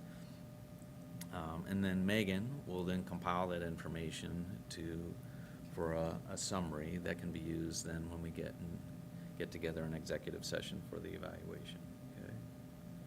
So the idea for doing this is it aligns with our strategic plan, and it's not like changing direction, it's not like adding things or new initiatives. It's really pretty clear, like, these are the things that we're gonna work on. One of the things that I think is important to note, let me see if I can find it here. So this is our actual strategic plan that we have. And so, for example, Amy McConnell is, and Columba are pretty instrumental with leading the action items for equitable student learning and growth, okay? And one of the things that I've been having conversations with them is making sure that what they have as their action items is actually doable. And if not, then it should be like tabled as year 2. But we also have shared that this is a living, breathing document that we're going to be making adjustments as we get into it. And so there's the potential that one of these action items or several of them, we feel like, we're not going to get to it this year, we need to push it to the following year. So I just want to give you a heads up that you'll probably see that when we're, in the spring and I'm talking with you about this, okay? But this is a change. The other piece that I want to also make sure that you're aware of is we'll still have our key indicators. Yeah, I'm going to. So,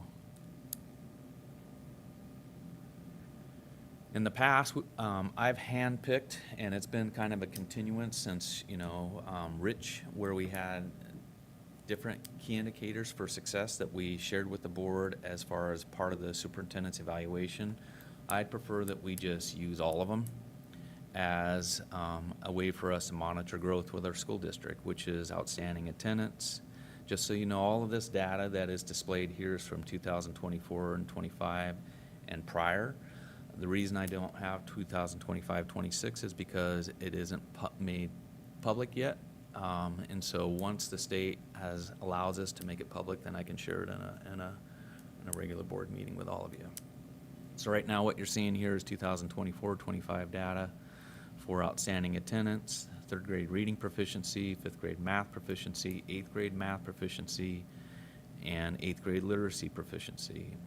And then ninth grade on track, 4-year graduation rate, graduate with 3+ college courses, and our CTE concentrator 4-year graduation rate, okay? And so we would then have a tab here on the evaluation, and actually it would be, this would be 2024-25, and then this is gonna be 2025-26 data results. And so you can see, the year prior to this year, you also have the link to the dashboard so you can see growth over time in order to then be able to then provide your comments. We do have a rating here of 1 through 4. I know that has been difficult for you in order to be able to rate based on how we're doing with our key indicators. And so that's perhaps something to have a conversation with you about. But I wanted to share this idea with you and see if this is something that you would like to see us give a try, or if no, you don't like it, what are your concerns? And, we can always resort back to what we've been doing in the past too. And just so you all know, like, the evaluation that we used, like, I got from, I think, Tiger Tualatin or somebody, and we sort of, manipulated it to sort of fix ours, but I've never loved it. I just didn't think it was a great evaluation tool. I really always had a problem with, like, this will raise from this percent to this percent, and if it doesn't, you are bad. Like, that doesn't make any sense to me. We don't do that in life. You look for growth, and you have to have goals, but you also have to understand that sometimes blah, blah, blah. So I love how this is attached to our strategic plan. I like how it's attached to our board goals and evaluation, and I just think it's such it's actionable items. So when it says, we're going to offer this, this, this, and then we go over to evidence and it hasn't been offered, that's a real thing that we can say, well, why? Mm-hmm. Why did we not offer that? And we're seeing that the growth didn't happen, well, and so I think it's just, I personally think it is so much more, it gives so much more information about what we're actually doing in our schools. So I really appreciate it. And I like that they're all connected. I think that makes sense. Yeah, it makes Right? sense. Yeah. Yeah, it seems more accessible or digestible or something from the old versus the old one. And I know it totally bugged me that it's gonna grow 2%, and I was always like, where's that come from? What's that mean? Yeah. Like, I want it to grow, Yep. different things, but it seemed odd to say, like, well, we only did 1%, or. Yeah. I guess with regards to the key indicators, like, I'm more comfortable evaluating you on, like, the current year's progress or lack thereof. Mm-hmm. I find it hard, though, like, if we only have data for 25, 26, and we're in the 26, 27 school year, Mm-hmm. like, I guess I would It's like always a to, year prior, like, unfortunately. Well, right, but, Mhm. so I guess under the key indicators, let's evaluate you on the indicators that we have. Yeah. Data available. Mhm. Yeah. I think we have to like, I mean, because, I think this is, because we don't have that data until the Yeah. next one. I mean, like he can, like this year, he included the attendance for this year up to that point, which was nice. Yep. Yeah. But we don't really have the other data, unfortunately, like for, you don't know your graduation, you don't know Yeah. all of those things. We can only do it for the last year. And, I mean, I do feel like having the key indicators is important because you've now been here, Yeah. like, several years. So, like, it's not like these things all of a sudden changed, right? Like, we have been working on, like, improving those. So if we keep not improving as much as we had hoped, then we do want to do something different, right? Like, and that's really what we're saying is, okay, if this isn't working, what do we need to change? Or if it is working, then great. Like, if we're making slow but steady progress, then that's what we evaluate them as. I do like that these are not included in all of the things. Like, so, because I felt like it was weird to have like, like your core value and then, hey, these are your key Right. indicators of it. And we thought you were doing really well on these things, but then this, because we didn't hit that 2% improvement, your whole level went down. Like, I mean, like that to me felt weird, right? Like, so I like that it's just its own, Yep. like, little thing, and we can say, we've made progress, but we're still not where we need to be, or we have made great progress, and we keep going type Yeah. thing, so. Okay. So the trending, Or just the comments with the indicators? 'Cause the I rate- think both. The ratings, let me see if I can find. Because it's only one thing, and it like, yeah, it's, one area, and it's just, that If is, it didn't grow, we need to, like, why did you get a Why, 3? right, yeah, exactly, like, I Did get a mean, 3, yeah. like, we still need to have that data. I mean, that is our only purely data-driven one, truthfully. The other one are like, yes, we're doing this and this and this, but that's will be our only real true data-driven one, but. one other thing I guess I'd like to clarify with regards to, the evaluation on the points, like 1, 2, 3, 4. Mhm. Were people doing like 2.5 or 3.75? Or are we just doing whole numbers They, on I that? 'Cause think, that was never, ever, I think it said on there we were only supposed to do whole numbers. Like, you were only, It's really hard. it is really hard, I agree. Sometimes, because I was like, I feel like it should be a little bit more. Yeah. Yeah, like, I mean, I think that's like, the idea was that we would just do whole numbers and it averages out, Yeah. like, like truthfully, so, like, because there's 7 of us, like, it would be an average, but yeah, I mean, I think that was on there somewhere where we were only supposed to choose whole numbers, but everybody hates that. I must have Because scrolled if over it's like that. 2.9 My and bad. the goal is 3, you hate to be like, whoa, Mhm. you were like 0.1 away, yeah. Right, But yeah. that's why I like this, Mhm. because I do think like, you still have to look at the indicators, you still have to meet goals that you've set, but there's also so much more to your evaluation than that. And I do think it would be nice, like, within some of those other goals, like, if you want to bring in data, like, hey, these schools are showing these improvements in this area, and here, like, That'll 'cause be the evidence. some of the, like, on the data for that year, right? Like, I know, because Mid-Valley is always hard, because, like, it's a dual language, and so a lot of the, and like, the overall ones are not great in English, especially in that, like, 3rd grade, because they've been doing literally Spanish for the first 3 or 4 years of their school. But it was great when they gave us the information that they were doing, here's how they're doing in Spanish, right? Like that was really helpful. And so that, I mean, I would appreciate it if you have that data for the schools. That'd be a great part to put in the top part, like. And the evidence, yeah, I mean, that's what you're hoping you'll see, right, is that there was an action up there. Yep. And then the evidence shows that that action was yay or ah. Yeah, exactly. You don't even have to use those words. I love it. I think Yeah, I do too. I'm all for trying it out. Okay. Yeah. I like the board self-evaluation. I think especially as like a new board member, where you don't really know what is all going on. It's like Mhm. a good way to like, oh, okay, Yep. These are the things I gotta make sure that I'm on top of. Thank you. Good. Yeah, thanks for putting that in there. Thank you.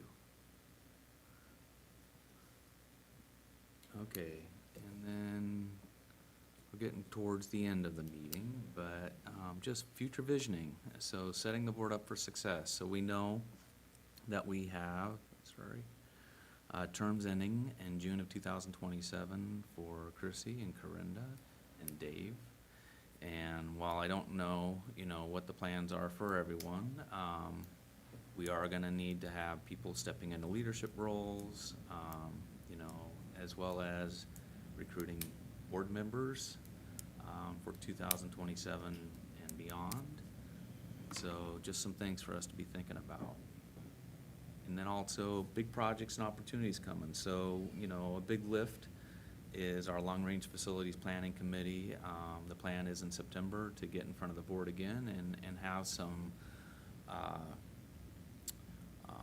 options for you to kick around. And then we'll do the same with our community in September and October, get their feedback before we come back to all of you in December with, a recommendation. And at that point in time, if the recommendation is to do X, then, if that means then that we're going out for a bond in spring of 2027, then there's a lot of lift there with, as well. So just some things for us to be thinking about. And just so you guys know, like, the board goes out for the bond. And obviously, we get a lot of help from all the information from the district, but we are the ones that run the bond process. And in the past, we've had really great community members that have come back, like past board members who've come back and helped.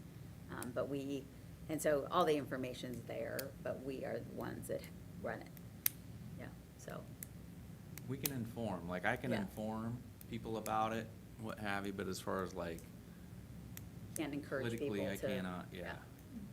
So we have to be the ones that put out the information of like, why should we vote yes on this bond? Okay. Campaigning of it. Because the district can't do that. Well, and we have to form a bond committee. We have to then raise money Fundraise. for that committee to be able to put out information, It's a big lift. it is a big lift. But all of the infrastructure is in place because we've done it now not for a bond, but for the levies. Levies. But so anyway, just to let you guys know that's I mean, I think kind of a big deal. for me, for the long range, and I know I've talked to you about this, Bill, but just really having that specific information for that September one of we come and say, well, we want to do this, but we still don't have that Yeah. specific for how much everything's going to cost. Yeah. I feel like then it's not. Our August long-range facilities planning committee meeting, we are going to have polling information to share with the group, as well as we'll have those priority lists with estimates in order to be able to review. So it'll be an important meeting in August for us. Okay, thanks. All right, and with that, we have some conferences. So we do have the November 12th through 14th OSBA Annual Convention in Portland. This is later than what it has been done in the past. Typically, it was the week before, but because Veterans Day is on a Wednesday, it is going to be then that 12th through the 14th. Okay. Last year you guys talked about only new members going, and then other years you want all members to go. Oh, for this one? I No, thought- I think in the past, when you guys were talking about, is it worth all Oh. going, or it should just send? new I think that for this one, we had, well, maybe, yeah. I think we should all go to this one. The summer ones are more for, I think, new members, but yeah. And I was talking to somebody at I was on a call with OSBA whenever it was.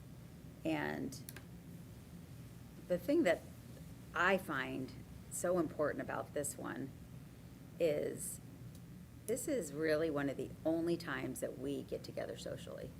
And those dinners for Jessie is so important for her to see.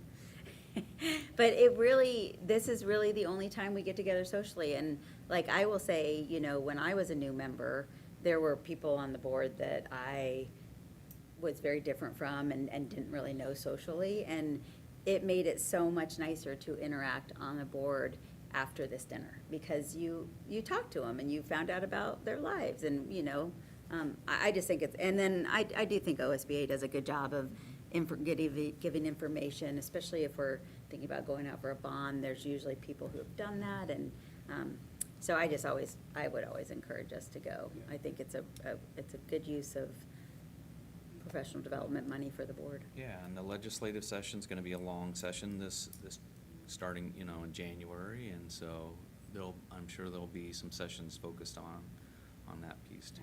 Those are really helpful. I feel like when you do it. Plus it gets you, I will say the part that I really like is that it just gets you excited about being on the board again. Like, I feel like so much of, it gets hard, like, you know, like you are, like, especially as you're getting more and more into it, it gets tiring and you sometimes forget exactly why you do it, and then they get you so excited, like, about, this is, so we can just do better and be better, and like, anyway, it's really fun. And I'll agree with Chrissy, like, the dinner when I've been able to go, not all the time, it's been great, so. I agree. Me too. Mhm. Right. And And hopefully it won't conflict with, like, football and soccer and Gotta all of the have that finals. conflict. water polo. Water polo. Water polo finals, like, every year, like, they're all finals are on the same weekend. I know. But if it's the weekend after now, so hopefully they'll all be done, and, See. yeah. Crazy. All right, anything else for the good of the order? All right, I think we're gonna gavel out at 5:03. Good job, everybody, that was awesome. Really, really good information today, thank you. Thank you all. And dinner's at, oh, We're still on. we're still on. Hang on a second. Oh, I don't have a water polo kid anymore. So I probably won't head to the water, when are the soccer finals? They're probably before. We won't, my kids won't, I mean, I it's actually have it, unlikely, it but. just came out. Do we usually do the full? Oh, God. Is it really? Soccer finals, November 14th, awesome. Well, we better be there. I'm sorry, Jesse, what'd you say? Do we usually go to the whole 3 days of the conference, or is it Once just the the weekend, when we get the schedule out, then I'll share out. Yeah. It's usually a Friday and Saturday, So it I is the looked same at weekend. the dates already, and I was like, I can for sure take the Always. Friday yeah. off. And then be Always there. the Yeah, same weekend. Thursday's usually like a pre-conference. Okay. So what we've done typically in the past is you Although I, drive in like, Friday not morning, having a kid- and then you stay They Friday didn't night. make it, the girls And didn't make then it to the. drive home Saturday night, finals last because year, there's so. nothing, Even it when, kind of ends at like 3 or Yeah. in the afternoon, so yeah. Are we off now? yeah. Turned it off, so we are off. Thank you. That was a great work session. Yeah. Thank Yeah, it was you. good. Yeah, it's really awesome. There's drinks and Amy's bringing on our wheel food. All right. Go to the bathroom. And I did bring brownies, if anybody wants to start with dessert. I did not make them. They're from Baldy's in Redmond. They're delicious. All these. But it was, there was powdered sugar on them. But there's not anymore. Yeah, I ate too much meat. Is Redmond really smoky? Really smoky. It's really Like, bad. we were supposed to go, I was down there for OSAA, and we were gonna, like, we had an afternoon off, and so some people were gonna go golf, and some people were gonna float the river, and it was the most unhealthy air in the entire country. Oh. Yes, it was. Really? Yeah. Wow. So we all like sat outside. Yeah, it was kind of a bummer. And then Baldy's, it has a really cool kind of outside area, and that's where we went for dinner last night, and we had to move the whole thing inside, and, yeah, it's just a little bit. And then driving home, like, I couldn't see, so, I mean, it was less visible than this for sure, but you know how you kind of drive up towards Mount Hood, coming from the south, and you're in like that valley, right? Like, you've got the Cascades on one side, and then sort of just the mesas, and you couldn't see either one of those. All you could see was like the valley and then gray in front of you. Yeah, Oh, wow. crazy. So So did that come right up, basically where you go up on the hood? Yeah, it was all the way up on the hood. You could see hood then, like when you got here, and then you could tell it opened up a little bit, but like I couldn't see Mount Adams as I was driving down 35. Yeah. Oh, yeah. But, great. I think it's supposed to, the winds are supposed to shift. I think we're supposed to start getting a westerly again. I know, I thought it was supposed to be this afternoon, but it doesn't appear to have like come. My kids Oh, down really? here Oh, today. great, that's not so great. Oh, baseball? We don't need any, we don't need any more. Oh, wow. Jack's down there. Do you go? Dave, do you even ask the question? Oh, that's fun. There's wind. So we'll get dinner here in just a second. not that How's your little one? Reconfigure. But it's perfect baseball weather, Yeah, like good. 70. Getting little, not little anymore. Oh, nice. Is it a tournament? Yeah, they start tonight at 6. Oh, very and cool. they'll Play tomorrow. Hopefully. If they win tonight, tomorrow, we'll play again Friday. My coffee. Yeah, she And is Julie and I were just, gonna go down you know, so funny. Saturday, Okay. so we're hoping. Super. Yeah, that they continue on, so you can go down. It's like a We'll great see. age, man. Nice. It's so fun. Yeah, she loves the blower. She's a big fan of that. Yeah, of course. The like Ryobi blower. Like Oh, yeah. she likes Yeah, yeah. being blown with. We were in Sumter Love camping it. and we were just dusty, and so we bring that to dust our machines off. Yeah. And she was just like, "Get me, like, Get me, dust me off. dust me off." Yeah. Oh, that's cute. That's adorable. She was a trooper. She rode 70 miles. Wow. Yeah. We went and a couple days were like 50 miles, and her biggest ride was 70. Wow. That is pretty impressive. Where were you? Sumter, by Baker City.